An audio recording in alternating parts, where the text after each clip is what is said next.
In a dark and ominous castle, the demon lord prepares to begin his world conquest. To help him, he summons his 4 trusted demonic generals. Almandra, the Inferno said, the storm known as the Sylphid and Genome. Lastly, he calls upon the most jaded and disillusioned of them all, an underpaid Japanese salaryman named Dennosuke. Dennosuke's career began humbly in his company, starting as a small, insignificant employee. Though hopeful, he dreamed of one day climbing the corporate ladder. However, as he diligently worked toward that goal, his colleagues, ever ready to flatter their boss, swiftly received promotions. Meanwhile, Dennosuke was sent abroad to assist in expanding the company. Upon arrival, Dennosuke faced a frustrating reality. The project was stalled. There was no funding, no equipment, and no progress. Desperate, he appealed to his boss for financial approval to purchase the necessary tools, but his plea was rejected. Instead, he was scolded for wasting money. The locals, seeing no point in working without the proper resources, abandoned the project. Left alone, Dennosuke took on the entire task himself. Remarkably, the locals, moved by Dennosuke's relentless effort, returned to support him. Together, they managed to get the project off the ground. Just as Dennosuke thought his hard work was about to be rewarded, he received a call from his boss. He hoped the call was a recognition of his dedication, a promotion, or at the very least, a bonus. But his expectations were shattered. Instead of a reward, he was assigned yet another task, transferred to yet another country for a new expansion project. This was Dennosuke's reality. Despite his tireless dedication, he was continually overlooked, stuck in a cycle of unappreciated hard work. At this point, Dennosuke began to question his life choices. He realized he had been wasting his life working for a company that clearly didn't value him. Lost in his thoughts of existential dread, he failed to notice his surroundings and ended up being run over by a moped. This accident, in a way, explained how he ended up in this strange place. But Dennosuke still believed there had to be some mistake. There was no way the Demon Lord intended to summon someone like him. However, the Demon Lord called him by name and explained that he had summoned Dennosuke to be his new overseas manager. The Demon Lord had received detailed reports about Dennosuke's impressive work. Dennosuke had been assigned to an overseas branch of his company, where he learned the local language, gained the locals' trust, and successfully ran the business. This, the Demon Lord explained, was why Dennosuke was the perfect candidate for one of his 4 elite generals. Dennosuke felt a sense of happiness, as this was the first time anyone had truly recognized his hard work. Yet he hesitated to accept the position, as it meant betraying humanity. But then the Demon Lord offered full worker benefits, and suddenly, Dennosuke began to see joining the demon army in a different light. Moreover, the Demon Lord reassured him that he would not be forced into the role if he didn't want it. As Dennosuke thought about the offer, he remembered how poorly he had been treated at his previous job. He had always been regarded as worthless there, and he didn't feel like someone like him deserved such an important position. He was on the verge of rejecting the Demon Lord's offer, but before he could, the Demon Lord shouted that Dennosuke should not let his past mistreatment define his worth. The company he had worked for was run by selfish managers who cared only for themselves, completely overlooking the hard work Dennosuke put in. The Demon Lord promised he would not make that same mistake, as he recognized Dennosuke's value as an employee. Now Dennosuke was faced with a choice: return to a company that had always treated him poorly, or stay with the Demon Lord and help build a new army. Dennosuke, still uncertain, was interrupted when Almandra objected to the idea of having a weak human in the demon army. Sylphid also voiced his objection, questioning how someone like Dennosuke could contribute to the demon army's cause. Understanding their skepticism, the Demon Lord decided to put Dennosuke to the test to demonstrate his true abilities. Panicking, Dennosuke tried to explain that he had no powers and couldn't fight, but it was already too late. Almandra had already decided to test him by attacking with full force. She had heard rumors that otherworldly humans might possess special abilities, so she ordered Dennosuke to try and block her deadly kick. However, before the kick could land, the Demon Lord stepped in and halted Almandra's attack. Almandra, confused, asked why the Demon Lord intervened. He explained that she had acted impulsively, not waiting for him to finish speaking, which led to her misunderstanding the situation. "Look at poor Dennosuke," the Demon Lord said. "He got so scared he passed out from the shock." The others were surprised. Almandra's attack hadn't been particularly forceful, so Dennosuke passing out made him seem like an ordinary human. The Demon Lord confirmed that Dennosuke was indeed just a regular human, which caused further objections. The demon army was made up entirely of monsters, and if a human were to be involved in the power struggle between demons and demi-humans, he would be swiftly overwhelmed. The Demon Lord acknowledged the existing tension between the factions of his army, but that was precisely why he needed Dennosuke and his unique skill set. He didn't expect Dennosuke to possess a powerful body or remarkable combat abilities, but rather he valued Dennosuke's resourcefulness. Denosuke regained consciousness and immediately pleaded to be released, convinced he was unable to handle the kind of attack Almandra had just unleashed on him. The Demon Lord reassured him, explaining that he would not be required to fight. However, he did intend to give Denosuke a fitting challenge. The demon army was currently attempting to establish a pact with the nearby tribes.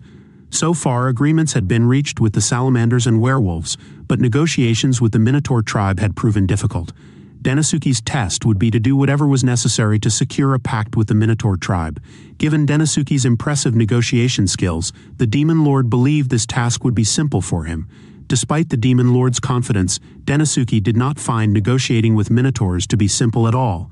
Nevertheless, the Demon Lord was adamant that Denosuke could succeed. He instructed Denosuke to ask Almandra if he had any questions. Almandra, skeptical about Denosuke's chances, led him down the hall toward the Minotaur negotiations. She considered it a waste of time, certain that a human like Denosuke couldn't possibly negotiate with Minotaurs. Denosuke, while doubting his own abilities, remembered how sincerely the Demon Lord had spoken about needing him. For the first time, someone had recognized his hard work. With that in mind, Denosuke was determined to live up to the Demon Lord's expectations and give his best effort, even if he felt out of his depth. Almandra led Denosuke to the meeting room where the chief of the Minotaur tribe was waiting. Denosuke was taken aback by the size of the room, but Almandra explained that it was typical, given the Minotaur's massive size. She also warned him that Minotaurs were known for their ferocity, advising Denosuke to be cautious, or he might end up being trampled. As Almandra opened the door, Denosuke braced himself for the unknown, determined to do his best in the negotiations. However, when he saw the Minotaur chief, Tarius, he panicked. There was no way he could negotiate with someone like that without facing certain death. Almandra, sensing his distress, offered to assist with the negotiations, which Denosuke gratefully accepted. But as he watched, Denosuke saw Almandra arguing with Tarius, and he realized the negotiations were not going smoothly. Almandra, confused, couldn't understand why Tarius was dissatisfied with everything that had been provided for him. Tarius, for his part, claimed that Almandra didn't understand his needs and the talks went nowhere. Frustrated, Almandra left the meeting room, bewildered as to why Tarius, who had initially seemed open to the pact, was now refusing to agree. As they were on the verge of finalizing the agreement, Tarius suddenly began shouting "No, no" repeatedly. Almandra returned multiple times, hoping to prompt a change in his stance, but all Tarius would say was no, leaving her utterly confused about his desires. Frustrated, Almandra saw no way forward and decided to leave the problem for Denosuke to solve, though she fully expected him to fail. Denosuke, overwhelmed with panic, felt utterly helpless.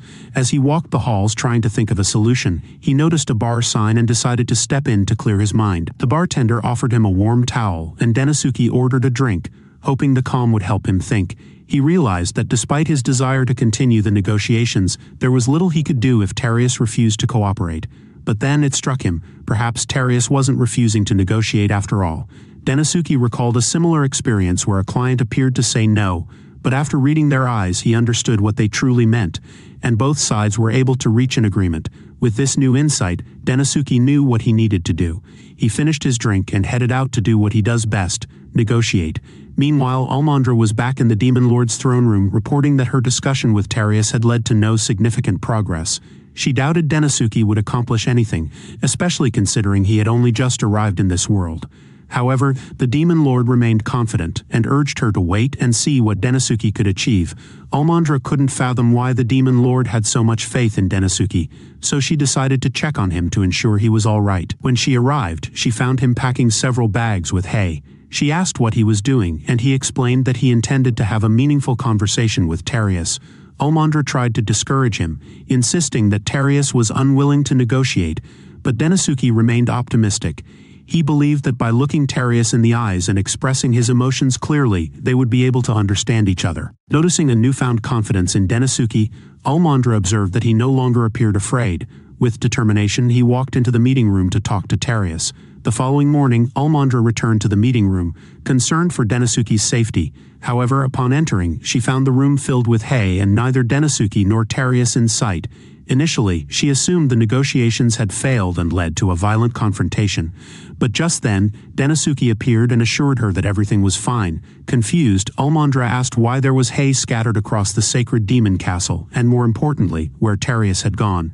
Denosuke calmly explained that Tarius was finalizing the pact agreement with the Demon Lord. Almandra couldn't believe that Denosuke had managed to get Terius to agree in just one night. Denosuke responded that he had simply taken the time to understand Terius, which made the negotiation process far easier than she could have imagined. Almandra had initially believed that Terius was refusing to negotiate because he kept shouting no repeatedly, but it turned out that Terius actually thought the negotiations were progressing smoothly.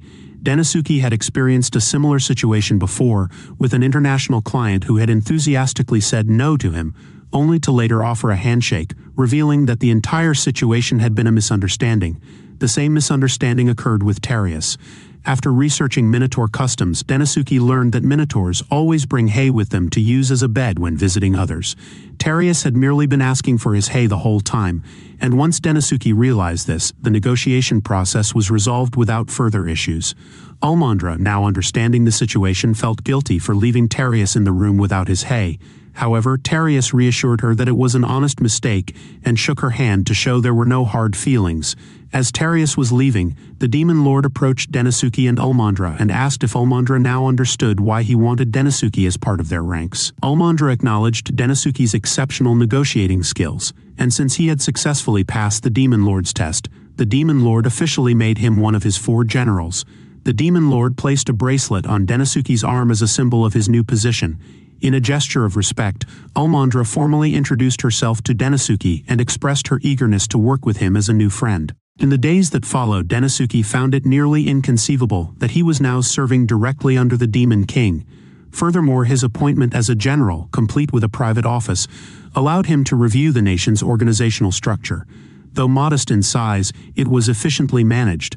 Despite lingering doubts about his ability to meet the demands of his position, Denosuke resolved to perform his duties to the best of his abilities, particularly given the Dark Lord's unexpected confidence in someone he once considered an average employee. As he reflected on his new role, Denosuke opened a window, inadvertently allowing a swarm of demonic bats to enter, prompting a startled scream. Determined to adapt, he resolved to establish a set of etiquette rules to enhance the workplace environment. One such initiative was to foster better relationships with his colleagues. With this goal in mind, he decided to visit Sylphid's quarters.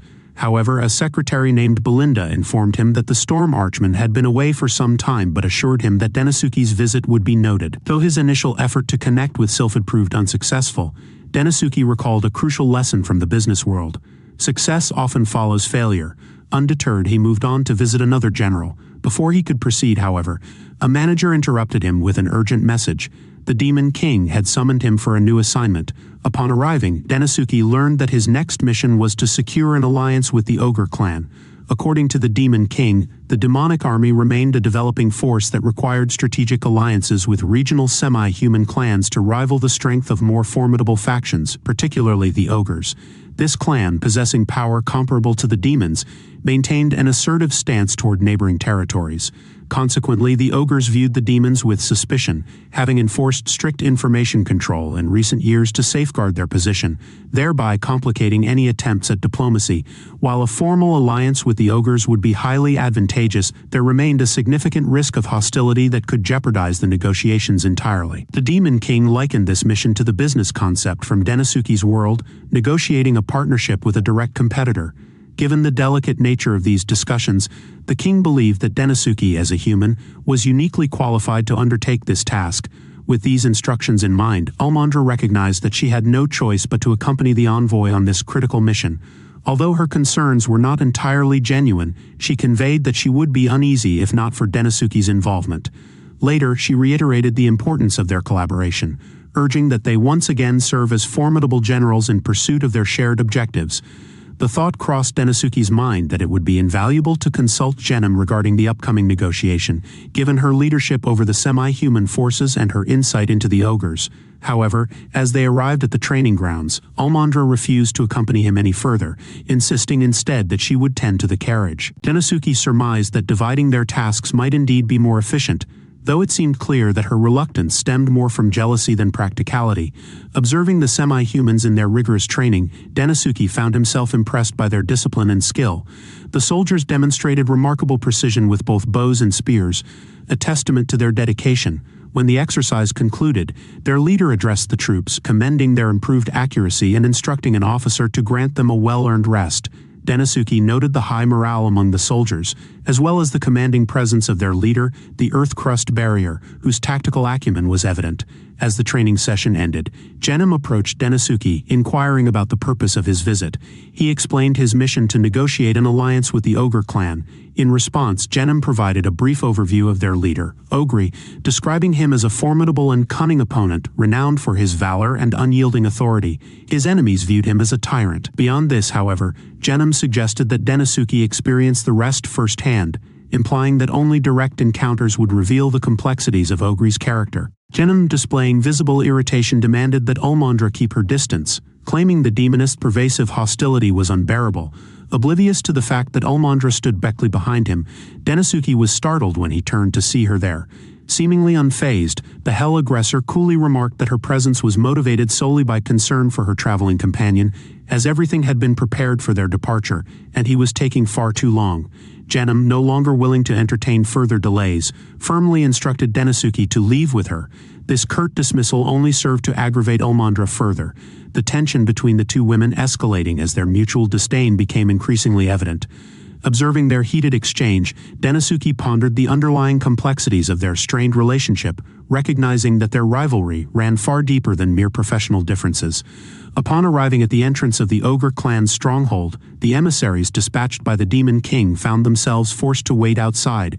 As the moments dragged on, Ulmandra grew visibly impatient, demanding swifter action. However, the guards standing at the gate made it abundantly clear that entry would only be granted upon the chief's explicit authorization, a requirement that held firm despite the visitors' esteemed status as two of the four great generals. Contemplating the situation, Denosuke remarked that making guests wait was a classic negotiation strategy, intended to unsettle the opposing party and disrupt their composure. Therefore, he advised Ulmandra to remain calm and collected. The demonist, however, was in no mood for restraint. Her simmering fury manifested as a palpable aura of power that enveloped her figure, intimidating the nearby ogres. The tense atmosphere was soon interrupted by the arrival of a local representative who offered a formal apology for the delay and courteously invited the visitors inside. As they entered the ogre stronghold, Denosuke took careful note of the surroundings, meticulously analyzing the environment in search of subtle clues that might prove advantageous in the forthcoming discussion.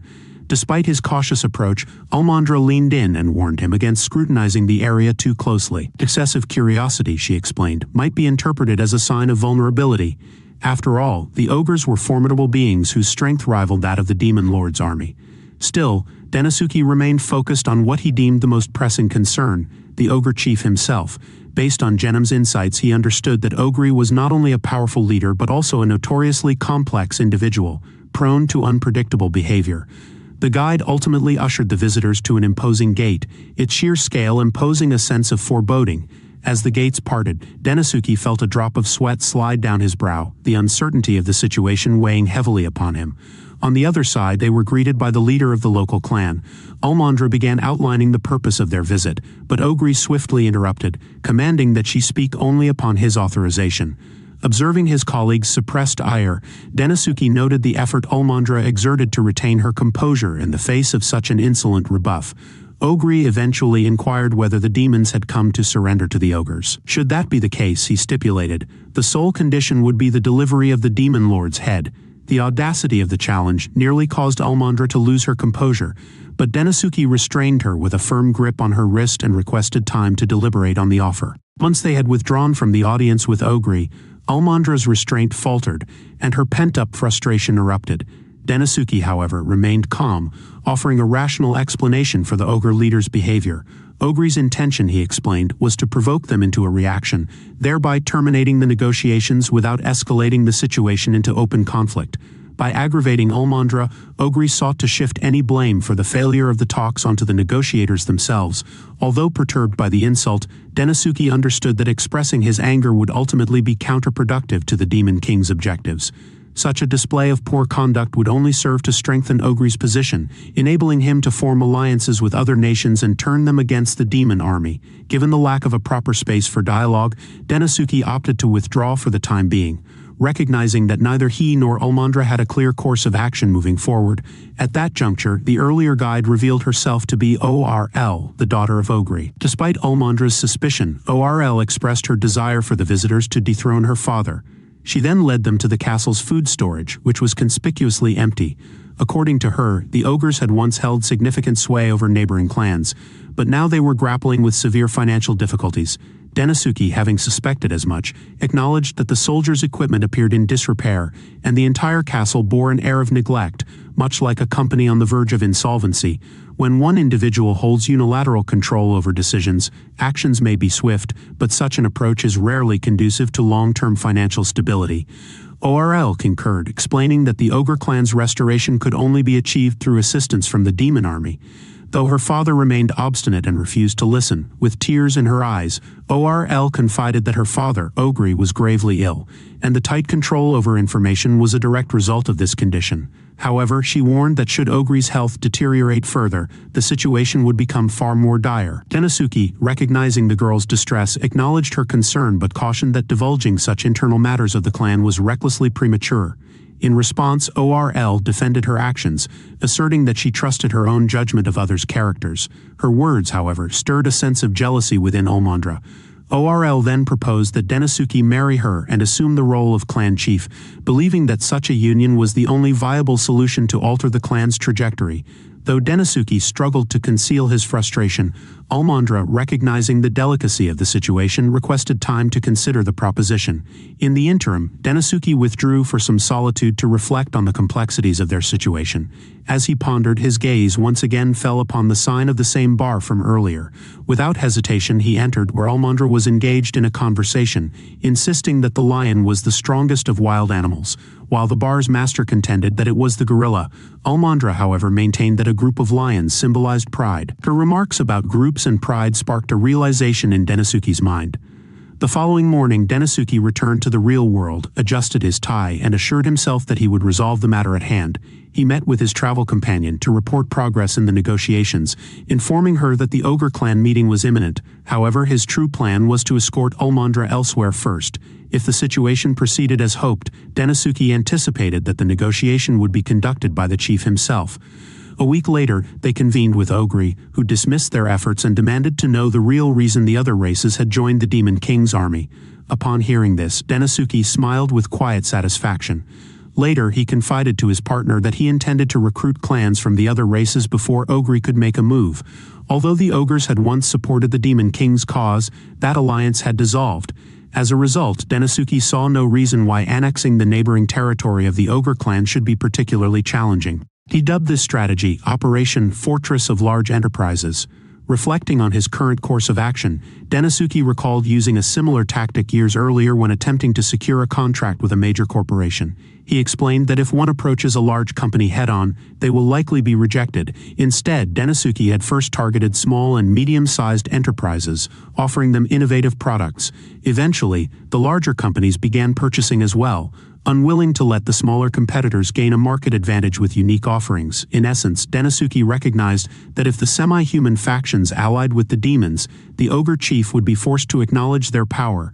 With this understanding, he argued that the neighboring clans were struggling with financial difficulties, and that an alliance with the Demon King would ensure a baseline standard of living.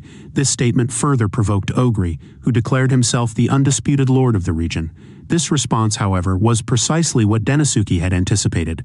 By provoking Ogre, he sought to destabilize the ogre leader's composure. It is widely understood that a negotiator who loses control ultimately loses the advantage. To heighten the pressure, Dennosuke disclosed that ORL played a central role in the ongoing negotiations with the neighboring clans. In response, ORL contended that the only viable solution to their predicament was securing assistance from the demon army.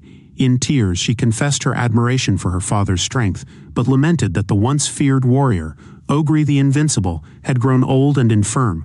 At that moment, Dennosuke proposed an alliance rather than annexation, emphasizing an equal partnership for both parties. While the foreign manager understood that the practical outcome would be identical, as the Demon King allowed annexed territories to retain autonomy, the manner in which the offer was framed was critical when dealing with a leader as proud as Ogre. In response, the ogre chief requested time to deliberate.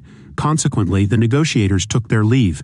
As he watched his daughter depart, Ogre smiled, privately acknowledging that times had indeed changed. A few days later, Almondra conveyed to Dennosuke that Ogre had reached out to formalize a deal. However, Dennosuke's attention was diverted, for the Demon King had instructed him to appoint a subordinate to handle the matter. Yet the young man was uncertain who to select, as neither Almondra nor himself were viable candidates. The demonist expressed satisfaction upon hearing this, while ORL arrived as her clan's representative to formalize the alliance with the Demon King. Following Denisuke's departure, Ogre began delegating management responsibilities to the most capable members of his clan, resulting in marked improvements across the board. In gratitude, ORL vowed to do anything for the human. Shortly thereafter, Denisuke extended an invitation for the Ogress to collaborate with him. He then reflected on the considerable expansion of the demon army, acknowledging that every significant gain comes with an equally substantial risk. The following day, Uchimaru was thoroughly absorbed in his work, meticulously formulating strategies to optimize efficiency in various military operations. At that moment, the venerable Oral entered his office, bearing the news that negotiations with the Bear tribe had been successfully concluded. It was now incumbent upon the foreign manager to organize the terms for each party, ensuring the formalization of the agreement. This prompted Uchimaru to reflect on the countless meetings of the past where such terms remained vague and unresolved. However, it seemed that those days were now behind them. Additionally, Uchimaru learned that Ur's endeavors to secure an alliance between the demonic army and the ogres would be acknowledged at a forthcoming ceremony, the specifics of which Ulra would provide after lunch. Taken aback by this revelation, Uchimaru found amusement in the thought that in his previous position he had never even received so much as a modest ham sandwich in addition to his salary. Speaking of the benefits of his new position, lunch was delivered to Uchimaru's office by none other than the Hell Aggressor herself. However, the June porridge served was decidedly bland, according to Uchimura's assessment. Oral conceded that she had diluted the porridge with water in order to stretch it further, much to his frustration. He reflected on the grain known as Jim, cultivated in the farmlands surrounding the city, and noted that thanks to Ulu, who was well versed in royal studies and diplomacy, Batora was gradually acclimating to this unfamiliar world. Ultimately, Ermander reassured him that she understood his predicament and invited him on a hunting expedition. Upon reaching the forest, the general revealed that the army had been tasked with eradicating magical beasts in the region. Among the demi-human inhabitants, 5 orcs had been completely devoured. Fima, visibly panicked, was calmed by the demon, who explained that the strong prey upon the weak. Such was the immutable law of nature. Ordinarily, orcs would have found a way to contend with these magical beasts, but this time, the adversary was too formidable. Given that the Jim porridge had to be diluted for sustenance, Asima surmised that the orcs were likely not in peak condition, underscoring the toll the magical beast threat had taken on them. Undoubtedly, this world was as fraught with challenges as the one from which humans had originated. Interrupting his thoughts, Ermander exclaimed that she had discovered an edible mushroom, which the orcs had been gathering when they were attacked. This mushroom was regarded as an exceptionally valuable ingredient in the region. Seizing the opportunity, Ermander decided to wait for a magical boar to appear of its own accord. It did not take long for the formidable creature to emerge, its red eyes and sharp tusks gleaming ominously.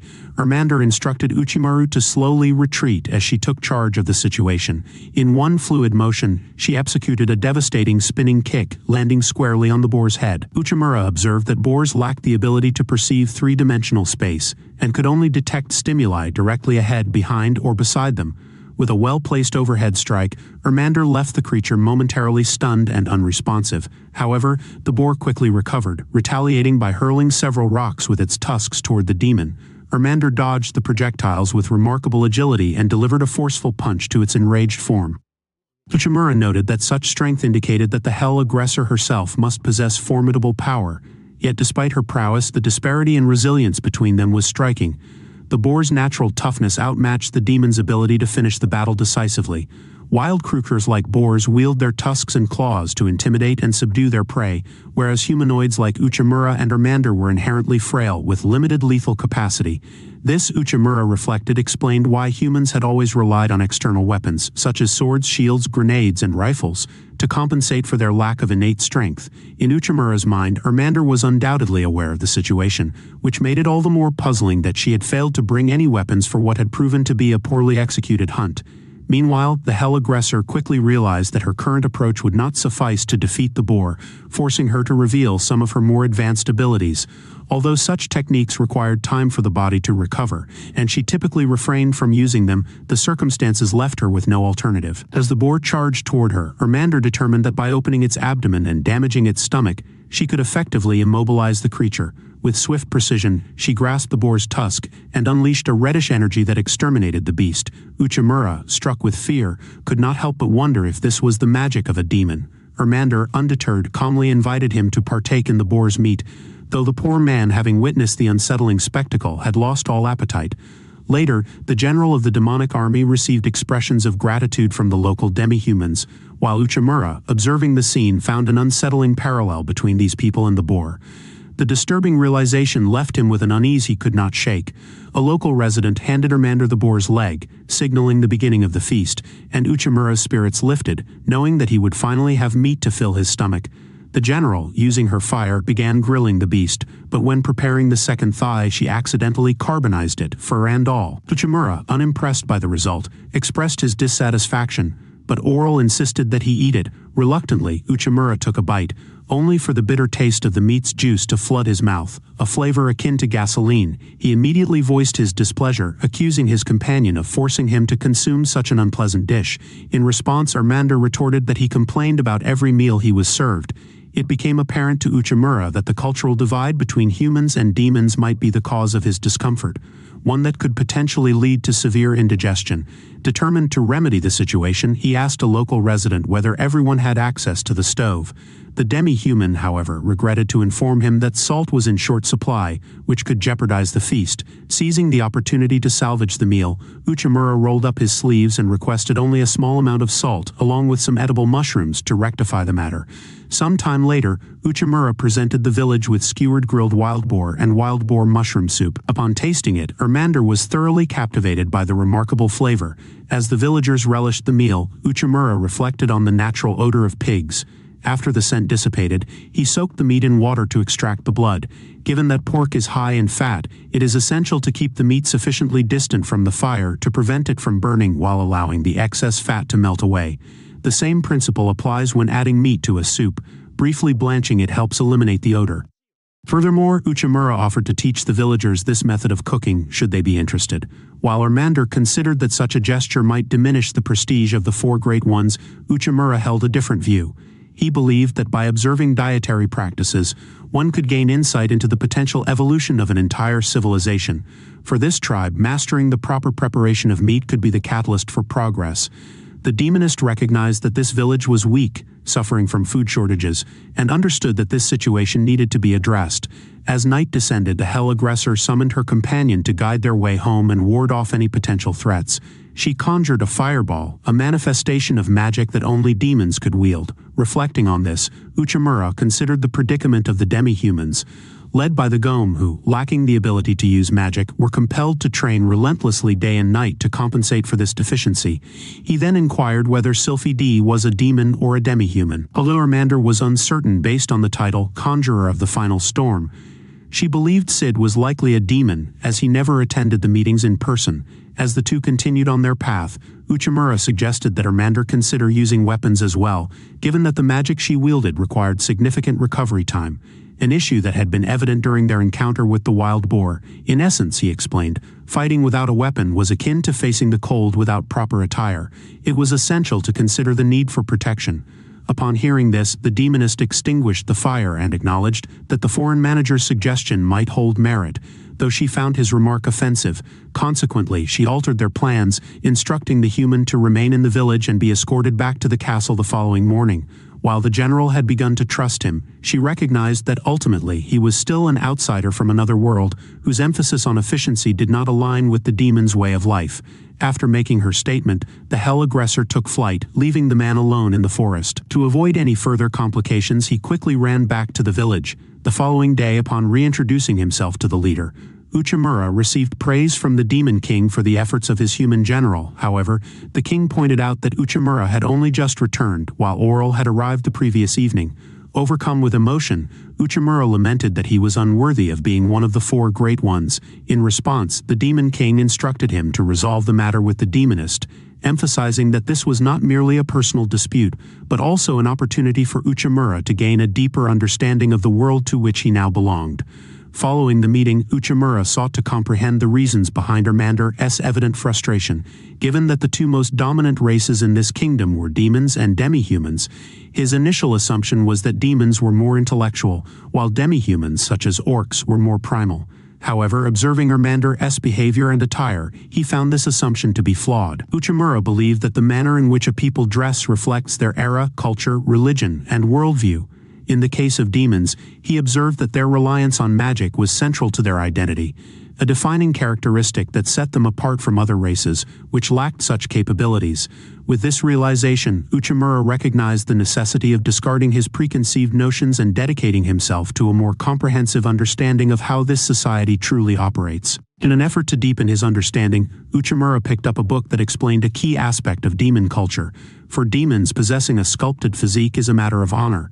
To enhance their magical abilities, demons believe that the more they train their bodies, the stronger their magic becomes. As a result, they tend to wear clothing that exposes more of their bodies, using this as a means to display both their honor and magical prowess.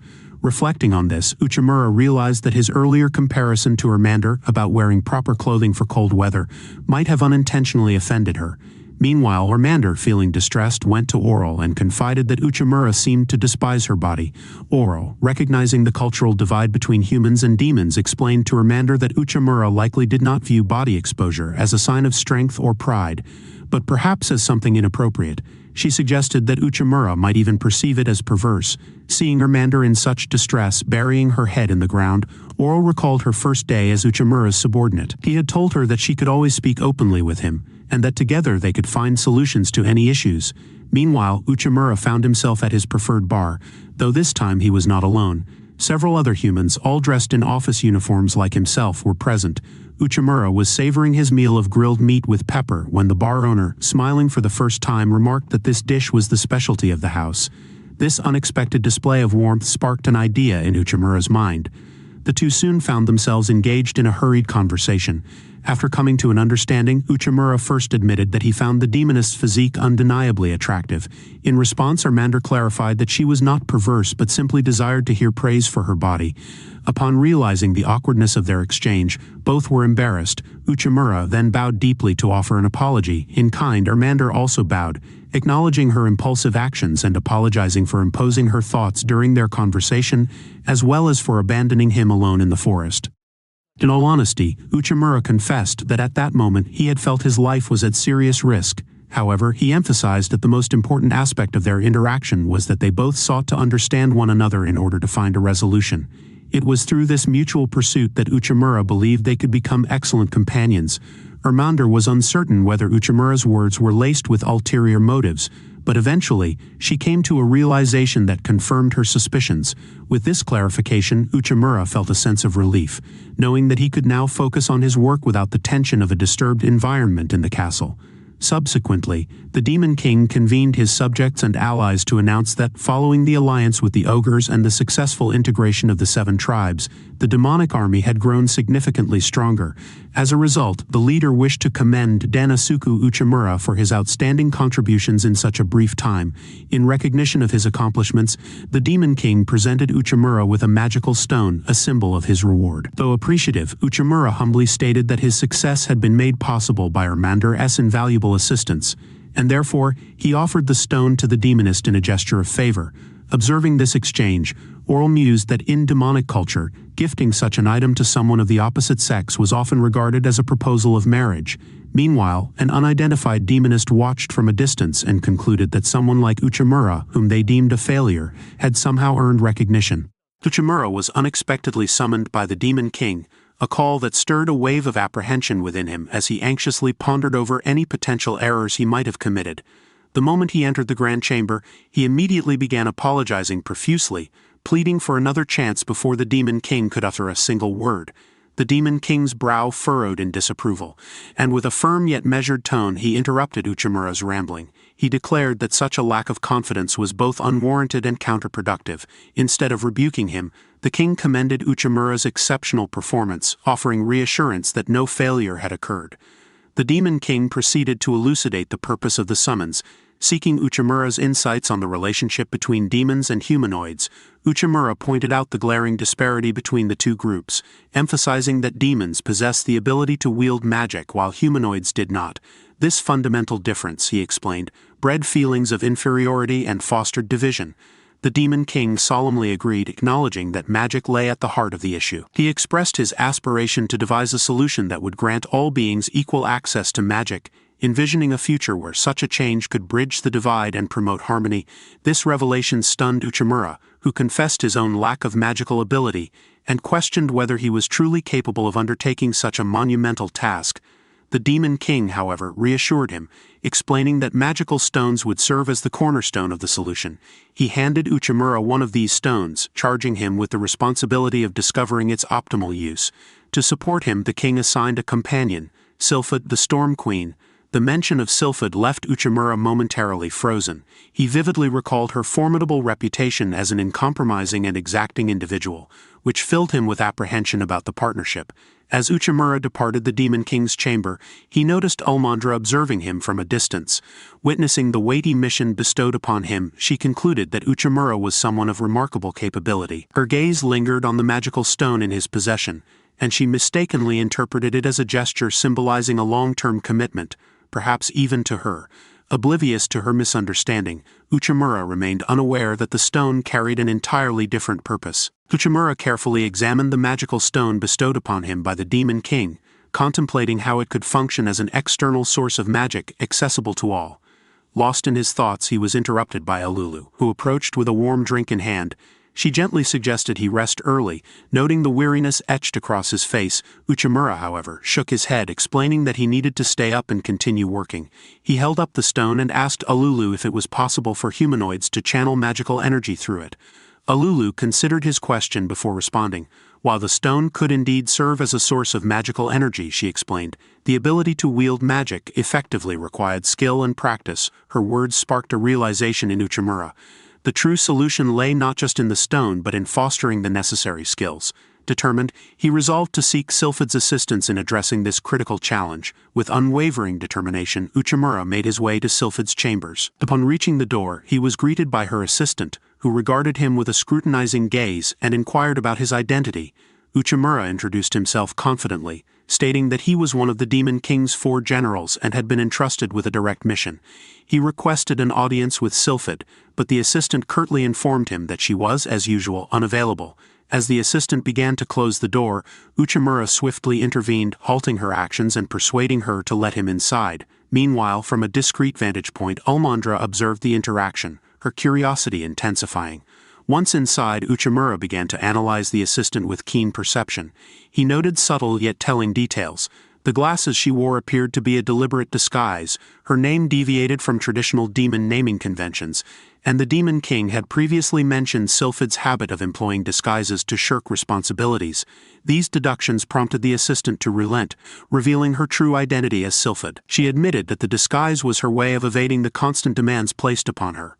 Offering a rare moment of candor in the process, Uchimura offered a sincere apology for uncovering Sylphid's identity, emphasizing the urgency of discussing the mission entrusted to him by the Demon King. Sylphid, however, dismissed his plea, expressing her disinterest in becoming involved with existing endeavors. Her indifference seemed unwavering, until, after some deliberation, she revealed a remarkable creation, a unique magical stone she had crafted after years of meticulous research. Sylphid explained that this extraordinary stone was forged by merging countless smaller magical stones, granting its wielder the ability to cast multiple spells simultaneously. Uchimura was astounded, realizing that the solution to his dilemma already existed. Brimming with excitement, he proposed the idea of mass-producing these stones to resolve the widespread issue. However, Sylphid quickly tempered his enthusiasm, explaining that each stone required an astronomical investment of 10 million to produce. Furthermore, the scarcity of magical stones rendered large-scale manufacturing an impossibility. Her explanation left Uchimura crestfallen, the enormity of the challenge weighing heavily upon him. With a hint of sarcasm, Sylphid challenged Uchimura to find a way to mass-produce the stones. She made it clear that she would neither fund his efforts nor offer any assistance if he succeeded. Though initially frustrated, Uchimura soon began to think more deeply about the issue. He questioned Sylphid, asking if the stone's ability to cast multiple spells relied on the use of smaller magical stones. Hoping to uncover a potential solution, Uchimura then proposed an idea, creating a magical stone capable of casting only a single spell. This, he reasoned, would allow for the production of numerous stones at a much lower cost. Sylphid paused to consider the suggestion, eventually agreeing with the concept. She proposed using low-quality magical stones for such a purpose, which would drastically reduce the expense of production. Impressed by his creativity, she commended Uchimura's innovative approach, admitting that she had never encountered anyone with such unconventional thinking. Thrilled by the idea, Uchimura presented the magical stone given to him by the Demon King and suggested using it as a prototype. Sylphid, intrigued by the proposal, eagerly agreed to experiment. She cast a spell to reveal a hidden entrance to her laboratory, and declared her intention to work through the night on this new endeavor. She then urged Uchimura to join her, enlisting his help in the process. Meanwhile, Almandra, filled with curiosity about their activities, stood outside the room, growing increasingly impatient. She attempted to enter but found herself unable to do so. By morning, both Sylphid and Uchimura emerged visibly fatigued, having worked relentlessly through the night. Sylphid, beaming with pride, announced that she had successfully turned the concept into a reality in just a single night.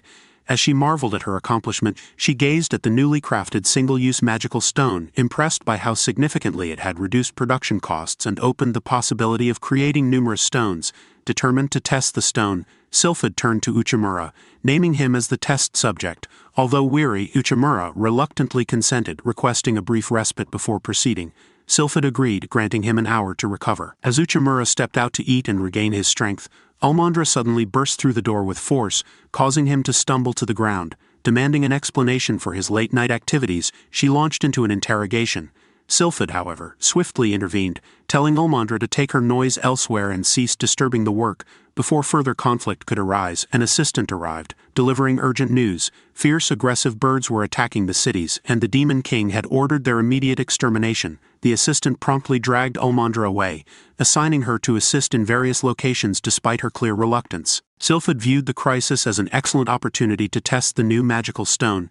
She led Uchimura to an open area, declaring it the perfect testing ground. Uchimura protested, reminding her that their primary responsibility was to address the monsters, as per the Demon King's orders. However, Sylphid remained firm, insisting on testing the stone first. She explained that the stone had been designed to cast a basic fire spell and instructed Uchimura to give it a try. When Uchimura hesitated, Sylphid casually mentioned that failure might result in the loss of his hand, leaving him stunned by the implication. Following her instructions, Uchimura focused on channeling magical energy through the stone. To his astonishment, he successfully conjured a fireball from his hand. Overcome with amazement, he realized that even he, a non-magical being, could wield magic. Sylphid acknowledged the success of the initial test and declared it was time for the real task, eliminating the attacking birds using the fire spell. Still in disbelief, Uchimura obeyed Sylphid's instructions and began targeting the creatures. With each spell, his confidence grew, and he managed to take down several birds. However, his excitement was abruptly halted when the stone broke under the strain. As he attempted to cast another spell, he discovered he was unable to do so and realized the stone had shattered. In the midst of his vulnerability, one of the birds seized the opportunity to strike, but Sylphid swiftly intervened, rescuing him from the imminent danger. She explained that the stone had shattered due to overloading, concluding that low-quality stones were not suitable for such demanding tasks. Uchimura reflected on the battle with the ferocious birds, acknowledging their eventual success. However, Sylphid seemed disheartened, lamenting the failure of the experiment. She had anticipated a smoother process and was disappointed by the result. Later, Uchimura was seen enjoying a meal with children in the city, who were overjoyed by the feast. Their happiness and simple lives moved him deeply. Afterwards, he visited Sylphid and shared his reflections, expressing his surprise that not all humanoids were as strong as he had assumed. Some, like the children, were small and frail, yet lived joyful, modest lives. Sylphid, reminded of her own past, revealed that she had been born into an elven family but had been forced to leave them due to unforeseen circumstances. She had been cared for by humanoids who, despite their fragility and humble existence, had shown her kindness. Inspired by their struggles, she had resolved to assist them by creating magical tools. However, she admitted that she had become absorbed in her work, losing sight of her original purpose. Sylphid stressed the necessity for researchers to prioritize the well-being of others, asserting that their experiment had to succeed. She reminded Uchimura that the birds would soon return and they needed to devise a method to repel them without depleting or damaging the magical stones. While enjoying a meal at the tavern, Uchimura had a sudden epiphany. He asked Sylphid if she could create 10 magical stones. Sylphid replied that she could, but they would not be of the same quality due to the lack of proper tools. Uchimura encouraged her to proceed, confident that he could resolve the issue. The next day he returned to the battlefield and strategically placed the stones around the area. When the birds approached, he activated the stones, which emitted a sound that startled and drove the creatures away. Uchimura had noticed during their previous encounter that the birds were frightened by the sound produced by the stones. His plan succeeded flawlessly, and the birds fled. The humanoids, grateful for their rescue, emerged from hiding. Uchimura explained that the sound emitted by the magical stones did not deplete their energy, allowing them to function for extended periods without breaking. He proposed distributing the stones to nearby villages to repel monsters and enhance safety, which would allow communities to focus on increasing their crop yields. Uchimura presented his solution to the Demon King, who was taken aback by how he had not only addressed the immediate monster threat but also furthered the development of magical stones. The king commended both Uchimura and Sylphid for their resourcefulness. He instructed Sylvet to produce a large quantity of the magical stones, which they dubbed Rosemarine, and to distribute them across the villages. Later, Uchimura approached Sylphid to express his gratitude for her assistance. Sylphid dismissed his thanks, instead offering her own appreciation. She acknowledged that his actions had rekindled her focus on her original research objective and credited him with her success. Before parting ways, she handed him an enhanced version of the Rosemarine, explaining that it could now release 30 magical projectiles. Uchimura was astonished and asked when she had managed to create it. With characteristic confidence, Sylphid simply referred to herself as a genius and departed. Uchimura returned to his office to catch up on his tasks, only to be abruptly interrupted by Ulmandra, who stormed in and accidentally knocked him to the ground.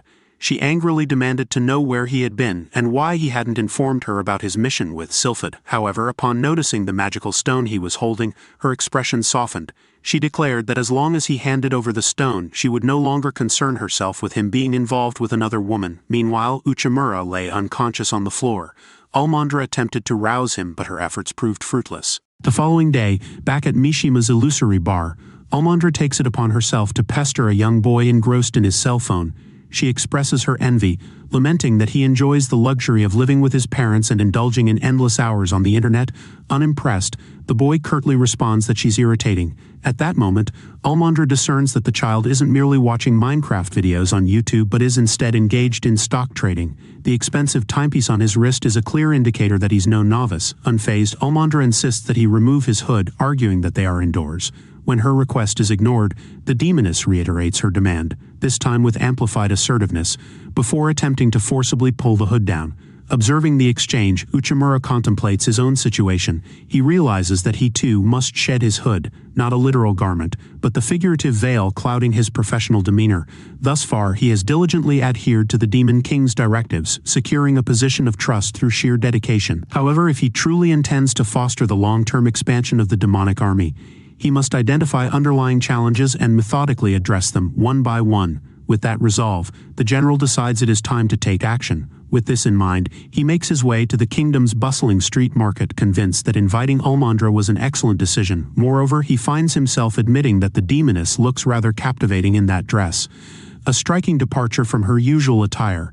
Meanwhile, Ulmandra is overwhelmed with embarrassment, her thoughts drifting back to yesterday's conversation with Ululu. During their exchange, she had confided in the ogre about her upcoming visit to the market with Uchimura, admitting she had no idea how to conduct herself on what seemed to resemble a date. To her, such occasions were akin to duels, where every warrior must don the finest armor. After some deliberation, the demoness initially intended to wear an extremely revealing outfit to fully display the prowess of her race. However, Ululu cautioned against it, pointing out that Uchimura, being human, might perceive things differently. Instead, the ogre advised her to opt for something more refined, complemented by tasteful accessories. Ulmandra found the idea of fretting over clothing utterly humiliating, but Ululu remained firm, insisting that wearing the wrong attire would be far more disastrous. Reflecting on their conversation, the demoness silently thanks her friend for ensuring that her meeting with Uchimura unfolds with unexpected ease. By the way, the man remarks that today's research will be remarkably smooth, all thanks to Ulmandra. Perplexed by the statement, the warrior furrows her brow, prompting the human to clarify that their purpose here is to conduct market research, shattering the demoness's expectations in an instant. As fury erupts within her, flames surge around her body, but Uchimura remains unfazed. He calmly explains that the objective is to gather the opinions of the common people, as their insights can offer inspiration and accelerate the army's advancement. The moment they approach the first stall, the merchant immediately recognizes Uchimura, addressing him as one of the four great generals, the former overseer of internal affairs. Taken aback, Uchimura inquires how the man knows this, to which the merchant explains that word has spread quickly.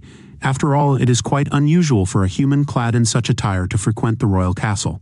From this, Uchimura deduces that local merchants remain well informed about all affairs to safeguard their businesses from unforeseen disruptions. If he intends to gather valuable intelligence, he must carefully observe the intricate network of traders and their connections. The vendor then adds that he never expected to see two generals here, especially in such a pleasant and casual setting. Almandra takes offense and clarifies that this is merely market research. However, given the presence of such distinguished individuals at his stall, the merchant enthusiastically offers an exclusive promotion on a pair of exquisite gold cups. Without hesitation, Uchimura agrees to purchase them but requests a favor in return. Disregarding their exchange, Almandra speculates that Uchimura's decision to buy the cups signifies his quiet surrender, that he is finally acknowledging this as a date rather than mere research.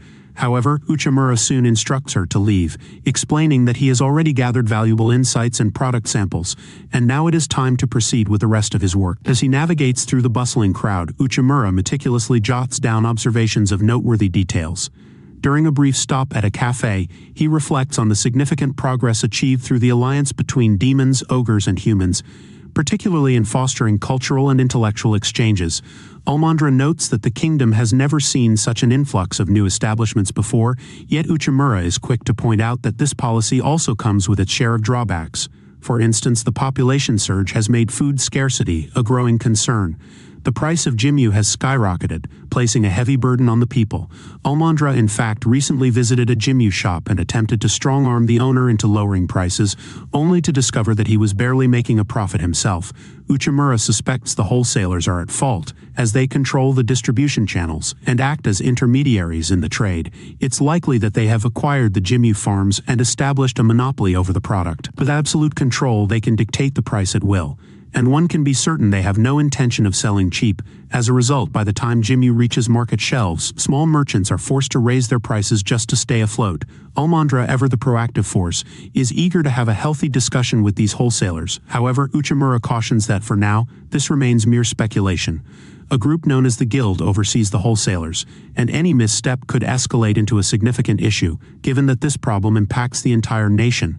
Furthermore, the lingering disparity between demons and demi-humans remains unresolved, and these matters must be addressed systematically, one at a time. With that, Shimura shuts his notebook and officially concludes the day's market research.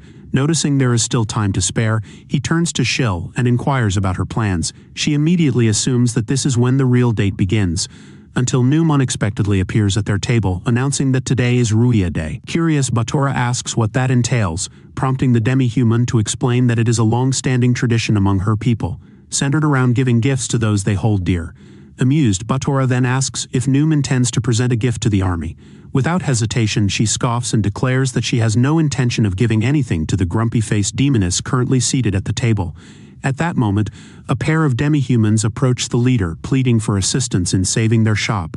Without hesitation, the generals are escorted to the couple's food stall, where they explain that they have been serving a dish called chimu for as long as they can remember. However, their business has been steadily declining, and after encountering a particular merchant, they even considered closing their doors.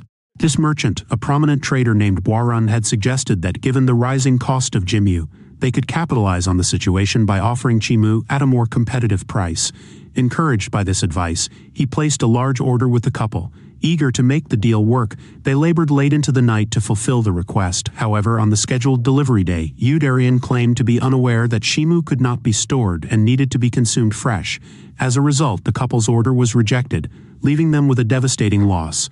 Upon hearing the couple's story, Genome remarks that Uchima is not only skilled in negotiations but also an exceptional cook, so he may have valuable insights to offer. Uchima proceeds to sample a piece of chimu from the couple's tray and immediately declares his intention to save their shop. With that, Genome entrusts the matter to the human general. To begin, Uchimura aims to define the goals the merchants need to achieve.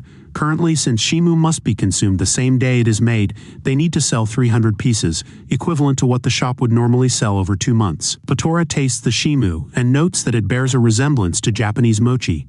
While it is flavorful, it lacks any distinctive qualities that would make it highly marketable. However, this could work in their favor, as mochi's mild flavor often complements a variety of other dishes. To determine which dishes might work best, Loomer needs to understand the shop's target customers. The couple explains that their primary clientele was older, but Chimu has fallen out of favor with this demographic. Even the couple themselves no longer have a strong affinity for it. Following this, Uchimura instructs the vendors to develop a new Chimu recipe, while Omandra is assigned the task of visiting recently opened shops to gather assistance. Sometime after this meeting, Chimura reappears in the center of the market with a drum to capture attention, loudly proclaiming that today is Ruia Day, with events such as traditional target shooting at boars, beetle wrestling, and the game Hit the Mole, where players strike plastic worms popping out of holes. Amidst the festivities, Old Menor places a bet on a beetle that has just defeated its opponent in the ring, and she cheers for its victory. The surrounding demons, however, are puzzled by the celebration, prompting Ima to explain that Ruia Day stems from an ancient tale about a beautiful girl who encountered a boy selling chimu, and the two fell in love. However, the king at the time, envious of the girl's beauty, forcibly separated them. Despite this, they continued to meet in secret on the nights of the new moon.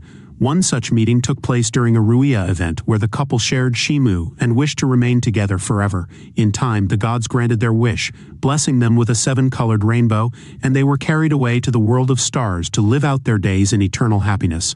After sharing this tale, Chimura announces that tonight is also a new moon night and encourages everyone to gift a chimu to their loved one to make their wishes come true. The crowd responds warmly to the story, prompting the Yumer to reflect that his best decision was asking Gnome about Ruia Day. Drawing inspiration from this, along with his knowledge of festive celebrations from his world, such as Christmas and Halloween, Humura crafts a strategy to spark consumer desire. With this plan in mind, he tells the couple that it is time to showcase their creativity. In response, they present their vibrant new chimu recipe, which resembles a rainbow. As the crowd begins to indulge, Mandra observes that most of the buyers are young people. Yukima comments that the success of the operation lies in its repositioning.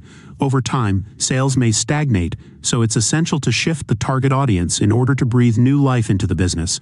Thanks to the success in sales, the human begins to dream of expanding to other stores, fantasizing about a network of chimu shops that could fund the army's growth. After some time, the shop couple expresses their gratitude to Uchimura and Omandra for all they've done. However, Uchimura takes the opportunity to point out that Gnome also played a significant role by promoting the shop during the event. Noticing Omandra's irritation at the mention of her arch-rival, Uchimura explains that thanks to her contribution to today's sales, many demihumans have begun to change their view of demons. Following this, the couple presents them with a collection of chimu arranged in a rainbow pattern. Uchimura then invites Omandra to sit together and reveals the pair of cups he had purchased earlier. As perceptive as ever, Omandra suspects this might be the moment the man has been waiting for, to finally propose to her. Though she doesn't feel entirely prepared, she decides to let things unfold naturally and eagerly anticipates the official proposal. However, as the time passes without any words from him, she awkwardly breaks the silence by asking what he plans to wish for while eating the chimu. Without hesitation, he responds that he hopes their next mission will also be a success, causing Omandra to lose her patience and reprimand him for being a workaholic. Upon returning to the castle, the Foreign Affairs Manager reports to the Supreme Leader, sharing valuable insights gained from his market research. He particularly highlights a neighboring country called the Land of Gold, renowned for its vast gold reserves. He emphasizes the importance of targeting this land to establish a business network, as trading with wealthy nations would be vital for the army's long-term strategy. The king suggests that rosemary, a prized product from their kingdom, could serve as an excellent trade commodity. However, Boom argues that such advanced war technology should remain confidential. The Lord counters that researchers of Suit's caliber are so unique that it would be nearly impossible to replicate their discoveries. Even if the rosemary were to be stolen, the thieves could never steal the genius of its creator. Moreover, while this nation may not be the largest, it is certainly competitive in terms of talent. With capable men like Uchimura by his side, the Demon King is confident in their potential success. Still, he cautions that the human general must be cautious, for the Land of Gold, known as the Kingdom of Fury, is not always the most hospitable place. The following day, Uchimura finds himself reflecting in solitude. It's been only a few months since he joined the demonic army, and now the day has finally come. Today marks his inaugural business trip as a member of the esteemed Four Greats, Standing by the carriage, Ilulu dutifully prepares for the journey, while Olmandra inquires whether he wouldn't prefer her accompaniment. She mentions the unpredictable nature of the Fury King, who, though young and capable, is notorious for his erratic behavior. Rumor has it that he once fed a merchant who had sold him counterfeit goods to the crocodiles. Although Uchimura is unnerved by this tale, he resolves to follow through with his plan and go alone, undeterred by the unsettling story. As the carriage sets off, the demoness trails behind, adopting a maternal role toward the human. She reminds him to bring his wallet, instructs him to halt the carriage should he feel unwell, and cautions him to decline any offers of beautiful maidens from the peculiar kingdom they're headed to. Several hours later, he arrives at the renowned Land of Gold, a vibrant and prosperous region bustling with activity. The demonic army has traditionally focused on exporting grains like gimu, but with recent alliances, the population has surged, increasing the demand for food and prompting the need for imports. The current strategy is to trade more valuable commodities in exchange for gold, and the Land of Gold possesses this resource in abundance. With the future of the army at stake, Dennosuke Uchimura feels the weight of this crucial responsibility bearing down on him. Thus, Uchimura encounters the much-discussed Fury King, a surprisingly youthful demon adorned with golden ornaments that glisten across his body.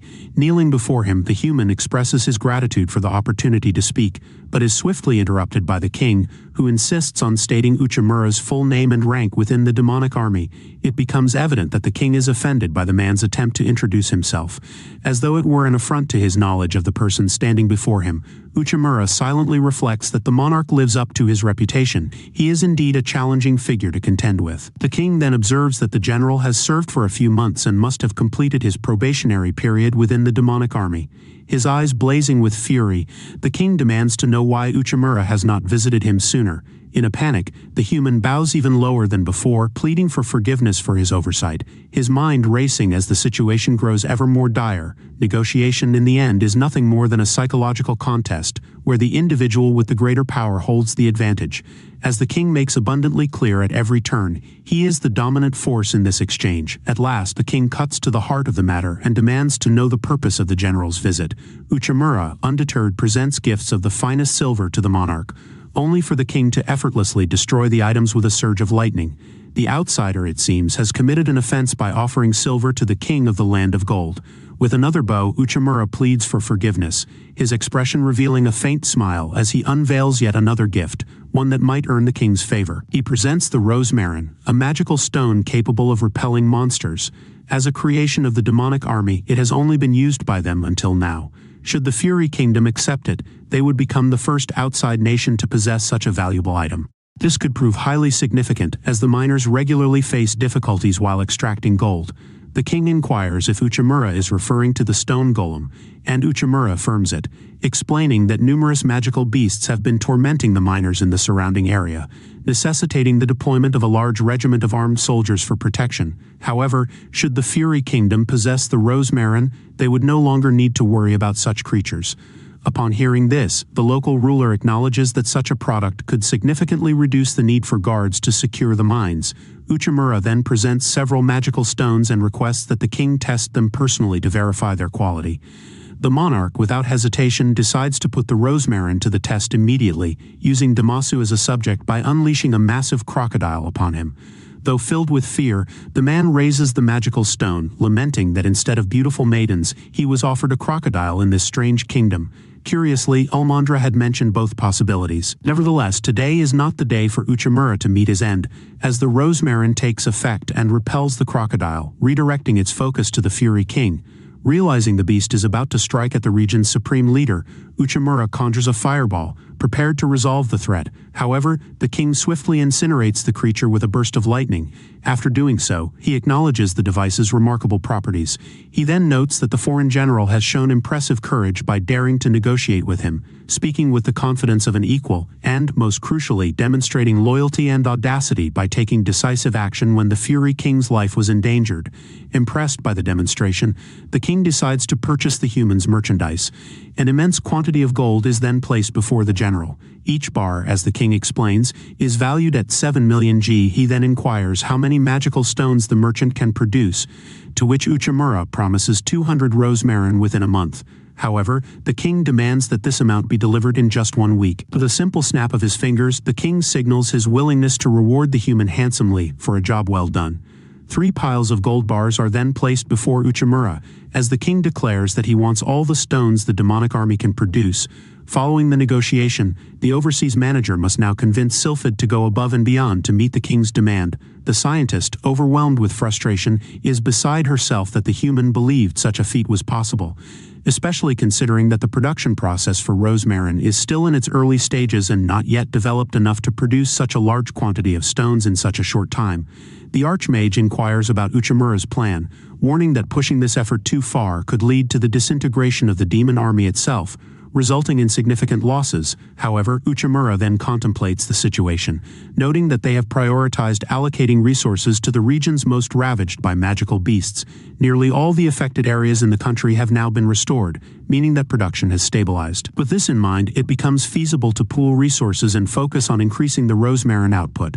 With no other option, Sylphid begrudgingly agrees, vowing to do her utmost. However, just as she prepares to begin, a servant of the Fury King arrives at the workshop, delivering news that her leader was so impressed with the magic stones that he has ordered another 100 to be completed within the week.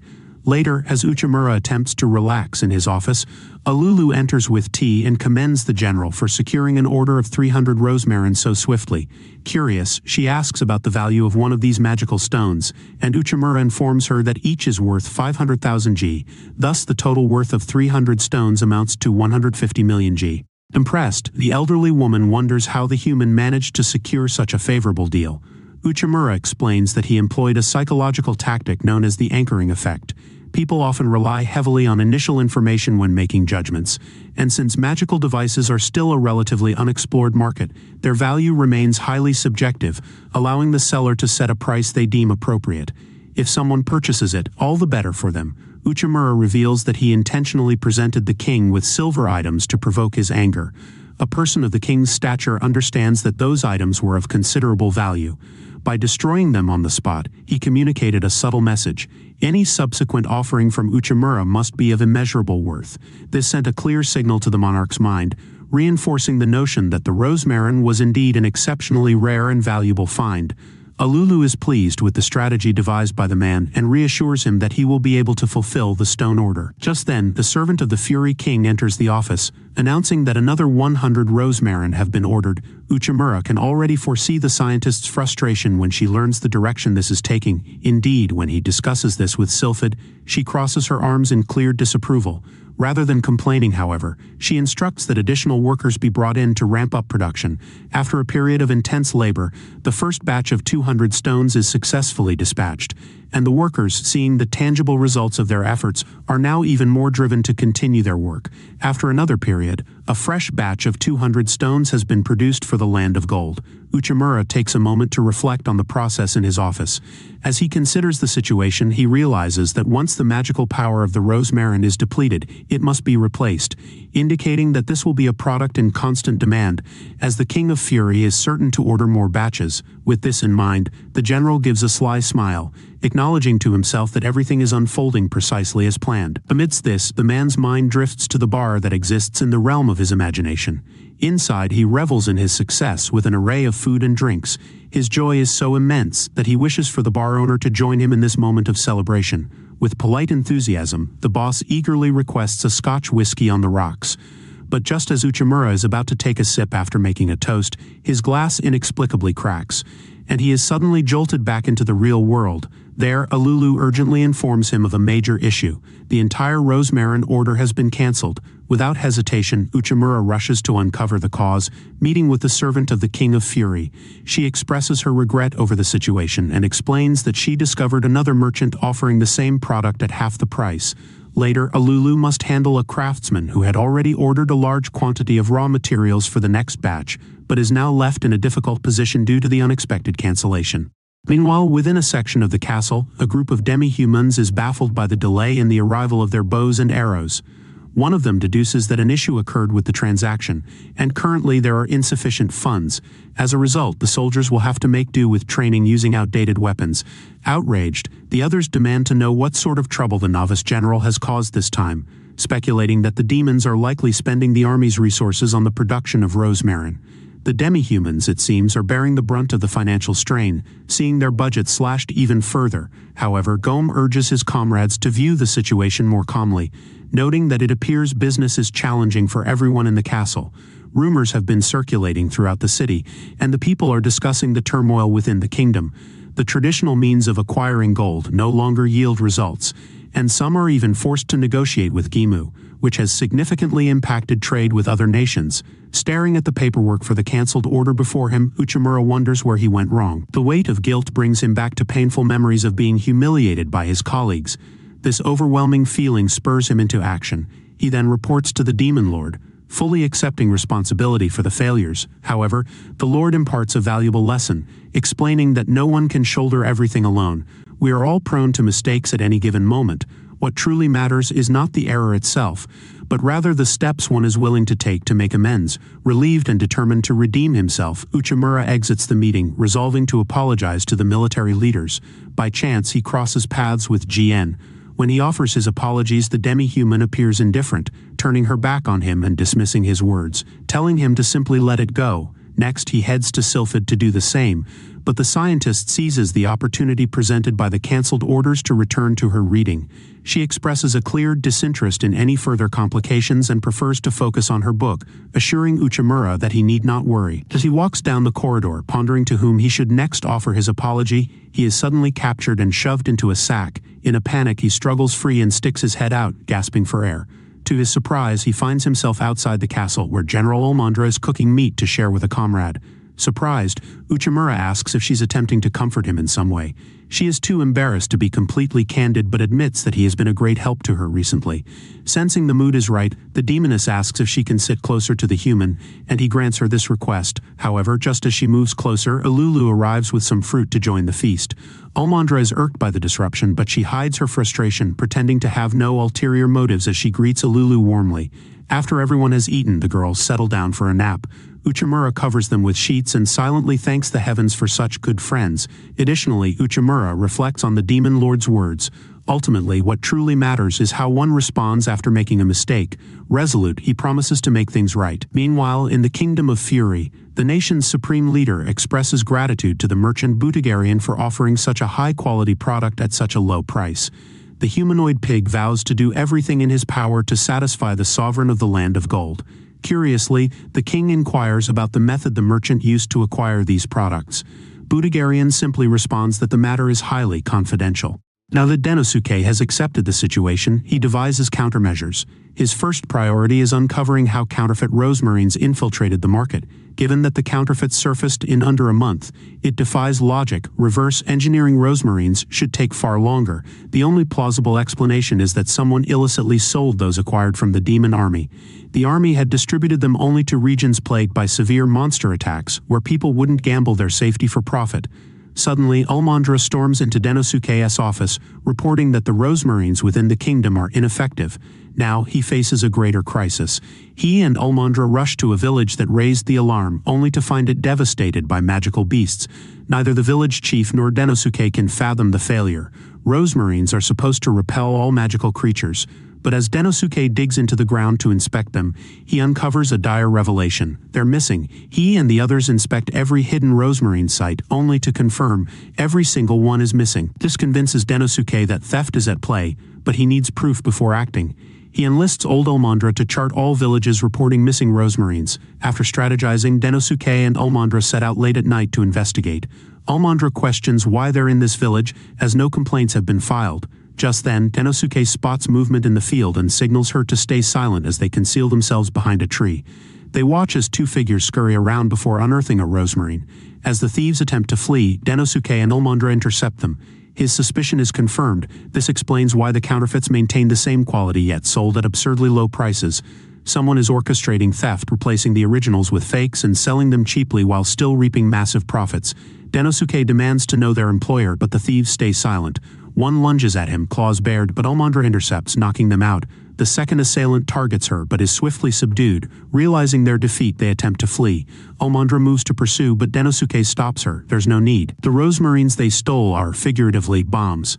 The next day, Butagarian receives the stolen rosmarines and presents them to the Golden King as requested. The king is delighted. Budagarian delivered a product matching the demon army's quality at half the cost. Even more astonishing, he produced dozens overnight. An impossible feat, yet the Golden King doesn't question it. Instead, he commends Budagarian's prowess as a merchant. Smiling humbly, Budagarian takes pride in satisfying his customers. If it wasn't already evident, Budagarian is an immensely wealthy merchant, but far from an honest one. He amassed his fortune through ruthless trading, buying low and selling high, which wouldn't be so egregious if not for his underhanded dealings. When he learned that the Rampage Kingdom had secured a contract with the demon army, he immediately saw a lucrative opportunity. He obtained a rosmarine and had his craftsmen attempt to replicate it. But the process was far too intricate. Naturally, he pursued the next best option, stealing rosmarines directly from the demon army. Illegal and immoral, but as long as gold flowed into his coffers, Budagarian didn't care. He left the Rampage Kingdom with a cart brimming with wealth and returned days later with more stolen rosmarines, ready to sell to the Golden King. However, as he neared the front gate, guards intercepted him. The Golden King had issued an order for his arrest. Without hesitation, they seized him and dragged him before the throne. Baffled, Budagarian demanded an explanation. In response, the king wordlessly picked up one of the rosmarines from the last shipment and crushed it. It was a counterfeit. Every rosmarine in that batch was fake. The king, his patience worn thin, demanded answers. Stunned, Budagarian insisted it was a mistake, swearing he would never dare deceive a man like the Golden King. But the king's patience was thinner than my hairline, and Budagarian wasn't talking his way out of this. To make matters worse, someone else had something to say. Denosuke stepped from the shadows, introducing himself to Budagarian. Instantly, Budag's nerves spiked. He had heard the rumors. Denosuke, the demon army general, was absolutely terrifying. Stories spoke of his ability to subjugate minotaurs and other powerful demihumans, accomplishing feats in months that others wouldn't dare attempt in a lifetime. Among the demon army, none were more feared than him. The thought of what Denosuke had planned made Budag's blood run cold. Denosuke wasted no time. He revealed that the demon army's rosmarines had been vanishing, and all signs pointed to Budagarian as the culprit. To put an end to the theft, Denosuke had orchestrated a trap, an exact replica of the rosmarine. It was indistinguishable from the real thing, yet functionally worthless. Even the king himself couldn't discern the forgery, and for that, Denosuke owed his thanks to Sillet. Upon discovering the rosmarines were being stolen, Denosuke sought Sillet's expertise to craft replicas. Initially, she refused, citing the immense effort required, but Denosuke's desperation swayed her, under one condition. In return for her work, she demanded a cake. Once the decoys were complete, Denosuke analyzed a village map to predict the thieves' next target. He arrived in advance and set his trap. As expected, the thieves took the bait, stealing the fake rosmarines. But now the real question: why does Budagarian have those very same counterfeits? Reality crashes down on Budag. This was Denosuke's trap all along, executed in front of the Golden King. There's no escape. His chances of survival are bleak. Desperate, he drops to his knees, pleading for his life. He apologizes profusely, claiming he only stole the rosmarines to secure the best deal for the king. He insists pathetically that he never realized it was wrong. He knows how ridiculous his excuse sounds, but if it buys his life, it's worth a shot. Unfortunately for Budagarian, mercy isn't the king's virtue. Without hesitation, the king sentences him to death. Lightning crackles as a cage forms around him, and from the ceiling a gator drops. Its midday meal secured. Terror grips Budag as the beast closes in. He scrambles for an escape, but there's none. Despair washes over him as he accepts his fate. His final thought isn't of riches or power, but of his children, the ones he'll never care for again. Just as the gator lunges, a fireball strikes, forcing it back. Denosuke lowers his magic device, unfazed by the stunned silence that follows. The king's fury ignites. Denosuke had been granted the right to present his case, not to disrupt an execution. Glaring down at him, the king demands if he's prepared to face the consequences. But Denosuke remains calm, insisting he has a valid reason and asking the king to hear him out. Furious, the king unleashes his twin lightning dragons but pauses, willing to listen before striking. Denosuke clarifies that his interference isn't out of concern for Budagarian but for the Golden King's benefit. He argues that killing Galleon will trigger the collapse of the Rampage Kingdom. The king is unconvinced, failing to see how a single merchant could be so critical. However, when Denosuke mentions orange powder, the king's focus sharpens. The Rampage Kingdom's prosperity has long relied on its gold mines, but recently their output has dwindled. Orange powder is used to extract as much gold as possible by separating pure gold from dirt when infused with magic. The sole person responsible for importing this vital resource is Budagarian. Denosuke insists the king cannot kill Budagarian. The king dismisses it, claiming he could simply appoint another merchant for the orange powder trade. Denosuke shakes his head. It's not that simple. The orange powder comes from Toki, a country torn by civil wars. As a result, Toki has ceased its exports, making it impossible for any new merchant to acquire it. Budagarian, however, is a rare exception. Stunned, Budagarian wonders how Denosuke knows this. Denosuke explains that he had once researched orange powder, hoping to use it to manufacture gold for the demon army, but found it unfeasible. During his investigation, he uncovered Budagarian's unique position. During one of Toki's civil wars, the country faced crippling shortages, and all merchants fled, leaving its economy in ruins. Yet Budagarian continued trading in Toki even amidst the chaos. His efforts ensured Toki's economy survived the war. As a result, Toki, along with several other nations, owes a debt to Budagarian. He's been granted special privileges to trade restricted goods. Despite his dubious methods, Denosuke believes it would be foolish to eliminate such a skilled merchant. Denosuke's reasoning sways the king, who dismisses his lightning dragons but remains puzzled by Denosuke's determination. Even if Budagarian dies and the Rampage Kingdom falls, the demon army would remain unaffected. Moreover, Budagarian has stolen from them directly. His existence is a liability. Denosuke, however, is baffled by the king's confusion. To him, it's simple. When someone is in trouble, you help them. Both Budagarian and the king are stunned by Denosuke's naive reasoning. The king bursts into laughter, clearly entertained. In a lighter mood, he spares Budagarian's life and heads off for a nap. Denosuke and Budagarian are swiftly ushered out of the throne room, but at least they leave alive. Budagarian remains cautious of Denosuke.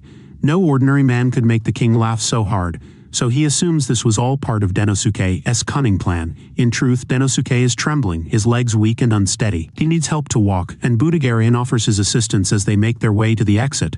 As they exit, Alulu arrives with the thieves who had worked for Budagarian. However, they aren't mere thieves, they are his children. The girls, relieved to see their father unharmed, feared the king would retaliate once the truth was revealed. Budagarian is glad to see them but puzzled by their presence. Alulu clarifies that Denosuke arranged for the girls to find him and bring them here. After the incident, Denosuke investigated Budagarian. Initially, he seemed like just a corrupt merchant, but Denosuke uncovered that Galleon had taken in a group of war orphans, raising them as his own. Anyone capable of such kindness couldn't be entirely bad. Denosuke felt compelled to protect him. Budagarian is overcome with gratitude. Before leaving, Denosuke offers Budagarian a contract to sell rosmarines on behalf of the demon army. Budagarian is stunned. Why would Denosuke trust him with such a crucial task after he had already deceived them once? Denosuke calmly replies that he believes Budagarian won't repeat his mistake. With the deal set, Denosuke begins to depart, but before he does, Budagarian mentions a rumor. Guilds within demon army territory are stirring to life again. The scene shifts to the demon lord informing Denosuke that Jim's price has skyrocketed. Denosuke acknowledges this, clarifying that it's not due to scarcity but that even when available, it remains unaffordable for the average person. The demon lord concurs, stating the issue must be resolved. Recalling Budagarian's words about the merchant guild, he suspects they've monopolized the supply and wonders why. Almondra reaches the same conclusion, asserting that the guild is exploiting the situation for profit. He is astonished by her insight. She assures him she'll handle it, vowing to teach them a lesson. However, the demon lord assigns her a different task, instructing Denosuke to leave. Once he departs, the demon lord orders Almondra to head north. Meanwhile, Denosuke decides he must first meet the guild leader. Soon after, the guild boss receives his request for a meeting. Denosuke then sets out to meet the leader, but Sylphid asks to accompany him. He is taken aback by her attire and questions her intent. As they travel, Sylphid explains that most guild officials are elves, and her presence, being of elf descent, will aid negotiations. She changed her attire to avoid being belittled. On arrival, they wait for the guild leader. Denosuke dismisses Sylphid's concerns, confident they won't be disrespected since the Demon King arranged the meeting. However, after hours of waiting, Sylphid pointedly asks if he still believes that. The guild boss enters, introducing himself as Viper Rodepent, casually admitting he forgot the appointment. Sylphid demands an apology for the long wait, only for it to be revealed that Viper is her brother. Neither is pleased to see the other. Sylphid openly expresses her disgust at their relation, her hatred for her family evident. Viper scoffs, asking if she's here just to provoke him. She coldly deflects, stating that Denosuke is the one who wants to talk. Viper is incredulous that she's passing the conversation to him at such a tense moment. Denosuke introduces himself, explaining he's here to negotiate for gem and asks if they can buy some. Viper acknowledges they have a small supply, but demand is high. If Denosuke wants to trade, he must kneel and ask properly. Sylphid seethes at the demand, but before she can react, Denosuke drops to his knees without hesitation, pleading for Viper to consider the deal. Viper chuckles, telling Denosuke to rise, revealing it was merely a joke. He agrees to sell, but at the market rate, 50,000 gold. If Denosuke finds it too steep, he should walk away. As he departs, Viper advises him never to kneel so easily in business. Outside the guild, Sylphid seethes, ready to set the place ablaze. But Denosuke urges restraint. She questions if he isn't enraged after the humiliation, but he remains unfazed, stating he has no intention of giving up, no matter how much he must bow. Shifting the topic, he admits surprise that the guild boss is her brother. She reminds him that she once mentioned being born into an elf merchant family. She affirms her point, explaining that elves struggle with childbirth, often marrying demi-humans to conceive. She reveals that she is half fairy, while Viper is half Naga.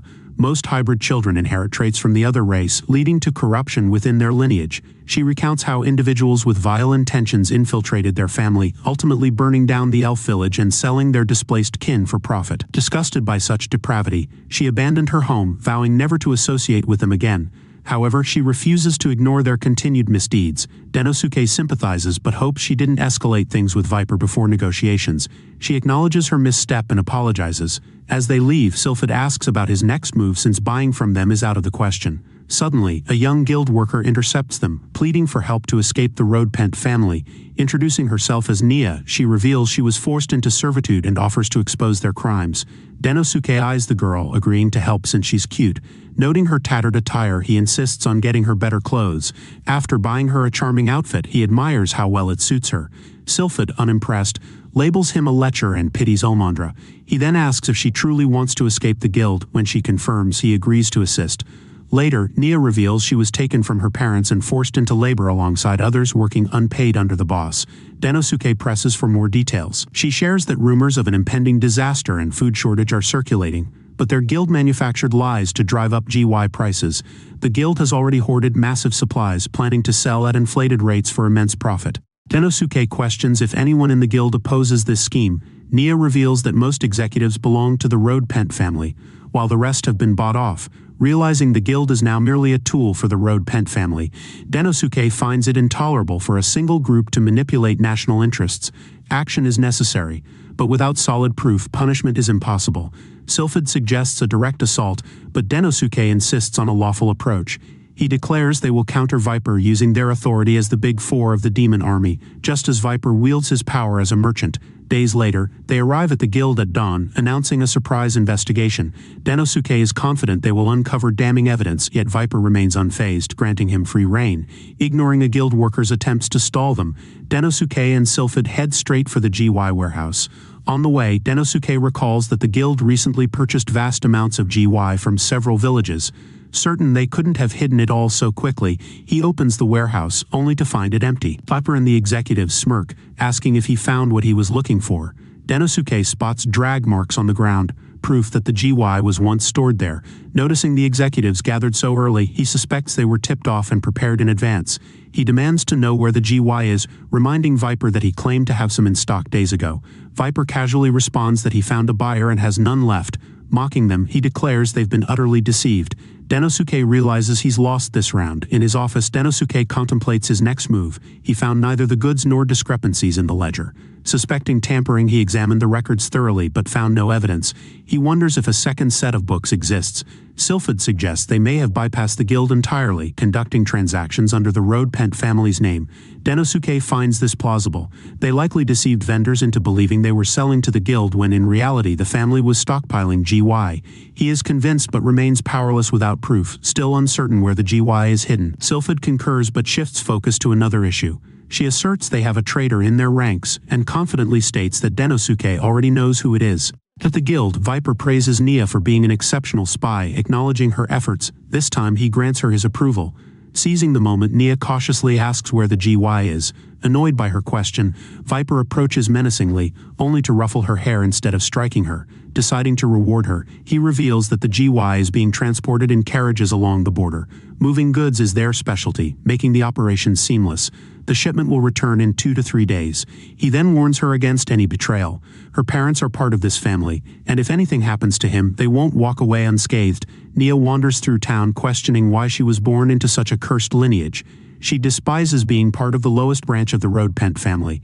She reminisces about her once happy life with her parents, until the day Viper stormed in and tore her away. Though devastated, they lacked the power to resist. At the guild, Viper subjected her to relentless abuse, sneering that she resembled his sister, something he found intolerable. Desperate to escape his wrath, she studied his sister, changing herself to be different. Yet nothing changed. Then one day he gave her a new order: go undercover in the demon army and gather intel. Viper orchestrated Nia's meeting with Denosuke, dismissing him as a fool who could be easily manipulated through feigned helplessness. Nia understood that exposure meant death, but Viper was indifferent. She was nothing more than a disposable tool. The scene shifts to Denosuke wandering through town, frustration mounting as he observes the bleak atmosphere. Hunger grips nearly everyone. Furious, he contemplates his next move. Almandra suddenly appears, announcing her return. She presents a dead wyvern in a cart, explaining that they were causing trouble in the north, so she wiped out around 30 and brought one back as a gift for the demon lord. Inspired, Denosuke praises her, realizing this could be the key to his plan. Determined, he prepares to set it. Nia visits Denosuke's office, offering her assistance, but Syl expresses uncertainty about their next move after the failed surprise audit. He, however, assures them he has a plan. Moments later, Oral and Almandra arrive, presenting a dish crafted from wyvern meat, claiming it was prepared with a secret recipe. Denosuke discloses his strategy to combat food scarcity by distributing it across all regions. Nia requests further details, but Sylphid intervenes, making Nia suspect her distrust. Later, Nia scours Denosuke's documents and uncovers a file outlining his plan. As she exits, Sylphid catches sight of her and confronts her, but Nia evades capture using a smoke bomb. She reports to Viper, revealing Denosuke's distribution will commence tomorrow. Viper deduces that if the people are well-fed, they won't purchase his overpriced ski, prompting him to sabotage the plan. He demands the starting location, where the first destination is Center Street. Nia hesitates, recalling Viper's past actions against her. Attempting deception, she claims the distribution will begin in the suburbs. However, Viper sees through the lie, reasoning that Denosuke, no fool, would logically begin at Center Street. He reveals that by dawn his carriages will return, and the starving masses will rush to purchase his gym, rendering Denosuke's efforts futile. Viper dismisses Nia, declaring it's time to punish her deception. Meanwhile, in his office, Denosuke listens as Syl urges him to abort the distribution. Viper is already aware. Sylphid accuses Nia of espionage, but Denosuke admits he knew from the start. He recalls spotting a bruise on her chest and notes her reluctance to expose skin, unusual for a demon. He suspects her body bears marks of prolonged abuse. Sylphid argues this proves nothing, but Denosuke counters, recognizing the same haunted eyes as those who suffered under cruel masters. She's merely surviving. Sylphid deliberates their next move, aware of Viper's knowledge yet certain of success. Cut to Viper, smirking as his carriage is near, ready to offload Jim before Denosuke can intervene. The next day, one of Viper's men reports that his carriages are missing while the demon army distributes Jim. Stunned, he demands to know its source. Sylphid arrives, revealing that Budagarian facilitated its import from neighboring nations. They traded smoked wyvern for Jim. Viper, baffled by the swift transport, learns that Denosuke orchestrated everything in advance. She declares he never had a chance. Denosuke had already won before their first encounter. She reminds him that he spent his fortune hoarding Jim, yet now it's freely available, rendering him bankrupt. He scoffs, calling her naive, then flees as his ninjas unleash spells. She dodges, recognizing their blend of magic and martial arts. Seizing the moment, she tests her custom sword. Its rosemary core absorbs their attack. Countering, she fires a barrage of flames, striking one but noting room for refinement. A ninja lunges, but she conjures a gale, sending him flying. She smirks, declaring she needs no weapons to triumph. Meanwhile, Viper reels from his losses but remains resolute. He is the guild's leader. His confidence shatters when he spots Denosuke among the merchants. Denosuke informs him that the guild has ousted him by vote, presenting the results. Enraged, Viper refuses to accept them, demanding signed proof. Denosuke reveals that the merchants held a signed vote after hearing Nia's plea. He had freed her from the dungeon and led her to them, where she exposed her bruises, revealing Viper's abuse. Outraged, they unanimously chose to depose him. Viper threatens Nia's parents, but she vows to protect them herself. Denosuke then declares Viper permanently banned from trade in the country. Desperate, Viper feigns remorse, hoping to exploit Denosuke's kindness, but Denosuke sees through his ploy and orders his arrest. Refusing to surrender, Viper lunges, only for Sylphid to intercept him, declaring his reign is over. As soldiers escort him away, Viper warns that the country still faces impending disaster. Meanwhile, Nia, guilt-ridden, begs Denosuke for punishment. Instead, he summons her to the castle where she realizes his true intent. He made a deal with her parents, appointing her as his secretary. Viper's gym shipment was delayed after her father sabotaged the lead carriage, causing a wheel to collapse. Denosuke admits he betrayed the Lord Pent family to ensure her safety, relying on the demon army's protection. He then enlists her to help reform the guild, and she vows to give her all. He introduces her to Oral, and Nia eagerly anticipates working alongside her. Denosuke envisions himself back at the bar, surrounded by friends assuring him they're thriving. Suddenly, he awakens as Nia and Oral inform him of an urgent summons. The Demon King needs him immediately. Meanwhile, an army of dragons advances as the Demon King realizes the foretold disaster has begun. Ulmandra reports that wyverns are swarming the city, prompting the Demon King to mobilize his forces. She adds that the Big Four have been deployed. Scylla is on patrol, while the rest are tasked with repelling the invasion. The group arrives at the Demon Fort, a tri-layered stronghold along the nation's borders. The wyverns have relentlessly targeted the Fortress of Despair, prompting them to investigate. There Yaomi awaits, hailing Denosuke as a hero for his past feats.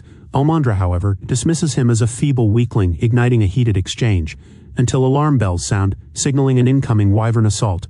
Janome instructs Denosuke and the others to observe. The demons launch fireballs, but their aim is off. As the wyverns close in, demihumans take over, loosing arrows that barely phase their foes. Chaos erupts as demons and demihumans argue over tactics, and Ulmandra quickly discerns the disorder. The wyvern lunges, but she incinerates it midair before smashing it into the ground. Denosuke watches in awe, only for another wyvern to ambush him. Janome reacts swiftly, shooting its eye before severing its head. She instructs the demihumans to target the eyes, while Ulmandra orders the demons to wait for closer range. With coordinated efforts, they vanquish the wyverns but are left utterly drained. Oral and Nia tend to the wounded while Ulmandra shares a meal with the demons. Denosuke hands Janome food, but she presses him for his assessment of the fortress. He predicts its imminent downfall, citing deep-seated discord between demons and demihumans. Their strife, he explains, stems from three key factors. First, tactics. Demons excel in solitary combat, while demihumans thrive in coordinated warfare, rendering their battle styles incompatible. This dissonance was evident in their previous skirmish. Second, logistics. Food supplies are scarce, yet demons, reliant on magical energy, consume far more than demihumans, fueling resentment. Third, racial animosity. Centuries of conflict have bred an unbridgeable divide. Without unity, their survival is impossible. Janome concurs but inquires how he would address the crisis. Presenting a fortress map, she highlights an abandoned village, which Denosuke sees as a potential asset. They investigate, and he proposes housing demons in its vacant structures, a solution she deems effective. However, uniting demons and demihumans remains the true challenge. Believing only he can lead them, she urges him to take command. He hesitates, but she argues that as an outsider with renowned achievements, he holds the best chance of earning their trust. When he doubts their acceptance, she insists that Image and Theatrix will secure their loyalty. At the fortress gates, Janome proclaims Denosuke the new commander. Recognizing his valor, the troops rally behind him. He declares their nation's survival hinges on unity and assures victory through strategic cooperation. Inspired, they pledge allegiance as he unveils the battle plan. As the wyverns descend, the demihumans unleash a volley of arrows, and Denosuke rings the bell, signaling Ulmandra to mobilize the demons from the abandoned village. Spotting the imminent assault on the demihumans, the demons retaliate with fireballs, grounding the wyverns. With no casualties, the troops celebrate Denosuke as flawless strategy. That night, Denosuke instructs Janome to centralize supplies and allocate resources based on each fortress's needs. She hails him as a hero, but he dismisses the title, only for Ulmandra to tease him about blushing before shifting focus. Janome informs her of their victory, allowing the soldiers to return home. Ulmandra, tasked with reporting to the Demon King, expresses gratitude, admitting his speech ignited her resolve. Despite their triumph, Denosuke questions why the wyverns targeted a single fortress. His thoughts are interrupted by Oral and Nia, who report a massive wyvern assault on the remaining strongholds, now advancing toward the Demon King's castle. Rushing to intervene, they spot a lone warrior fending off the horde. She unleashes a torrent of flames, but a wyvern retaliates, forcing her back. Undeterred, she pushes forward, determined to embody the heroism of Denosuke. With a single decisive strike, she slays one, only to collapse moments later. Nia rushes to her aid, tending to her depleted state after expending most of her magic. Denosuke expresses gratitude for her defense of the castle and vows to eradicate the wyverns. Oral reveals their attacks have devastated multiple villages, including her hometown, leaving her friends injured. Denosuke instructs her to return home, assuring her protection with an escort. Once she departs, he analyzes the wyvern's movements but soon succumbs to exhaustion, his sleepless nights catching up with him. Convinced he alone can devise a winning strategy, he refuses to rest, until he envisions himself back in the bar where the Demon King appears. The king orders him to sleep, warning that a fatigued mind cannot craft an effective plan. Acknowledging the wisdom in his words, Denosuke finally relents. As he drifts into slumber, he ponders whether his vision was mere admiration or something more, unaware that the Demon King is silently watching over him. The next day, Denosuke wakes refreshed and resumes his work. Janome informs him that their army's strength has waned, with Ulmandra unfit for battle. However, he unveils a strategy. He deduces that the wyverns specifically target women with high magic power, explaining their assault on the other fortresses. Ulmandra's departure with the female soldiers made them vulnerable. Even her arrival at the Demon King's castle lured the creatures, confirming they sought to capture her. Janome acknowledges his reasoning and asks about his next move. Denosuke then rallies the troops, proclaiming the decisive battle has come. He unveils his strategy using female demons as bait to lure the wyverns into a trap. The soldiers waver, fearing catastrophe if the plan falters. Sensing their hesitation, Denosuke speaks plainly. He is no hero, not as formidable as the Big Four, nor even a native of this world. Yet he reminds them that no savior will come. They alone must protect their homeland. His words ignite their resolve and they commit to his plan. However, in solitude, Denosuke admits his unease. Hundreds of lives rest on this gamble, and failure is a weight he dreads. Janome embraces Denosuke, sharing that her mother did the same whenever she was troubled. She urges him to stay strong, reminding him that the demon army depends on his leadership. Soon after, the wyverns launch their assault. The demi-humans fire at them, but the creatures bypass their defenses, fixating on the female demons. Positioned behind the walls, the women act as bait while the male demons form a protective perimeter. Yet Denosuke quickly realizes they are vastly outnumbered and the defense begins to crumble. Sensing the urgency, Janome leaps into action, cutting down the enemies. Denosuke remains steadfast, knowing control of the battlefield is key to victory. Utilizing Sulid's artifact, he summons fireballs, shifting the tide of battle. At last the wyverns fall, and relief washes over the troops, until an ominous light pierces the sky. A dragon descends, unleashing destruction upon the fortress. Chaos erupts as the beast targets Denosuke, poised to crush him, until Yandrith intervenes at the last moment, saving his life. Denosuke is startled by Yandrith's arrival. She explains that she couldn't rest after learning he was in danger, so she came searching. The dragon attacks, but with her strength and magic still depleted, she recalls Denosuke's lessons on strategy. Channeling her remaining power efficiently, she unleashes a devastating move, obliterating the dragon's arm. Seizing the moment, Janome severs the other, while Sulid joins the fray, revealing she had been inspired by Denosuke's speech. Sensing its demise, the dragon prepares to unleash its fiery breath, but the trio combines their strength, triggering a cataclysmic explosion that reduces it to ash. Ulandra, drained, collapses and urges Denosuke to ring the bell of victory. Before he can, the ground trembles violently. To their horror, an entire mountain stirs, revealing itself as a colossal beast. Denosuke sees no path to victory, but at that moment the Demon King appears. Declaring the calamity his to vanquish, he raises a barrier to shield his forces from the monster's devastating energy blast. Then, with a single incantation, he summons Giga Death, a sphere of abyssal darkness that plummets onto the beast. A shockwave erupts, and in an instant, the creature is annihilated, its form erased from existence. Denosuke stands in awe of the Demon King's sheer power, but the ruler simply instructs him to declare the battle won.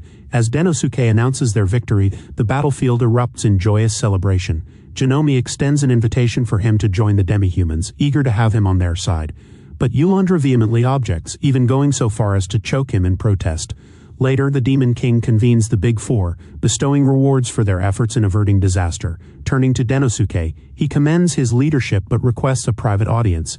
Denosuke vows to serve diligently, but the Demon King instead poses a question. What does it mean to be a king? Denosuke hesitates before offering a textbook response that a king leads a nation. A heavy silence follows, making him question if he answered incorrectly. Then, to his utter disbelief, the Demon King states that he should be king. Denosuke panics, insisting he lacks the qualities to rule, yet the Demon King counters, listing Denosuke's achievements and urging him to trust his own abilities. Sensing an internal conflict, he advises Denosuke to reflect before making a decision. Denosuke reflects on his past life, recalling the torment inflicted by his superiors. The emotional scars they left behind still weigh on him, making him doubt his worthiness to rule. He convinces himself that without immense power he is unfit to protect the nation. Meanwhile, the Demon King contemplates Denosuke's words. While leadership is vital, he acknowledges that his people equate authority with sheer strength, leading to a cycle of tyrants and inept rulers. His true ambition is to dismantle this flawed system.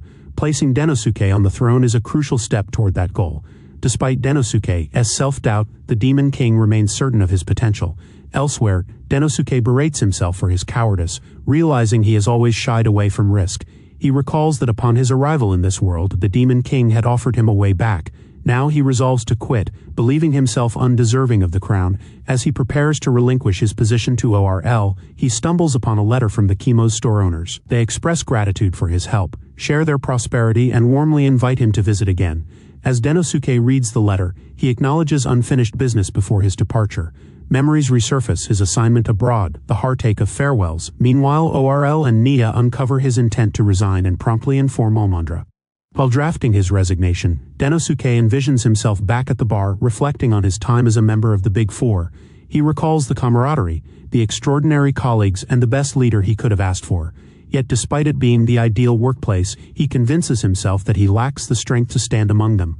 Lost in thought, he is startled when the bartender places an unexpected feast before him. Confused, he learns the bar is shutting down, and the meal is on the house. The abrupt closure unsettles him. What will he do without this familiar refuge? The bartender merely smiles, assuring him that he no longer needs to return, implying that Denosuke already understands why. Denosuke prepares to bid farewell and meets Janome, who introduces him to a demi-human sparring with a demon. She reveals that after consulting Omandra, they initiated joint training to foster unity between the two races. However, she admits uncertainty about leading both factions, fearing potential conflicts. Despite her doubts, Janome embraces change, reminding Denosuke never to underestimate his own capabilities. She insists she still needs his help in working with Alondra, but walks away before he can respond, assuring him that she'll always be there if he needs guidance. Next, Denosuke visits Sylphid, who proudly shares that she has assembled a team to enhance Jim's agricultural output, aiming to resolve the food crisis. She confesses that she once avoided the issue due to self-doubt but chose to act, driven by gratitude toward the demi-humans who once fed her in her time of need. Thanking Denosuke for shifting her perspective, she encourages him to trust his instincts, believing it will lead him to the right decision. Denosuke contemplates her words when Omandra suddenly appears. Confiding in her, he admits his uncertainty about the Demon King's offer to make him his successor. She gently reminds him of what he has overlooked. They are partners. She reassures him of her unwavering support and urges him to believe in himself. Overcome with emotion, Denosuke breaks down, thanking her for her kindness. With newfound resolve, Denosuke approaches the Demon King, declaring that the people around him have inspired him to stop placing limits on himself. He accepts the throne but acknowledges he lacks the Demon King's immense power. However, he aspires to rule differently, building a kingdom where strength alone is not the foundation of leadership. Though he has much to learn, Denosuke vows to give his all. The Demon King in turn pledges to guide him, ensuring he becomes the greatest ruler the world has ever known. And that wraps up this video. Don't forget to like, subscribe, and stay tuned for more. See you next time.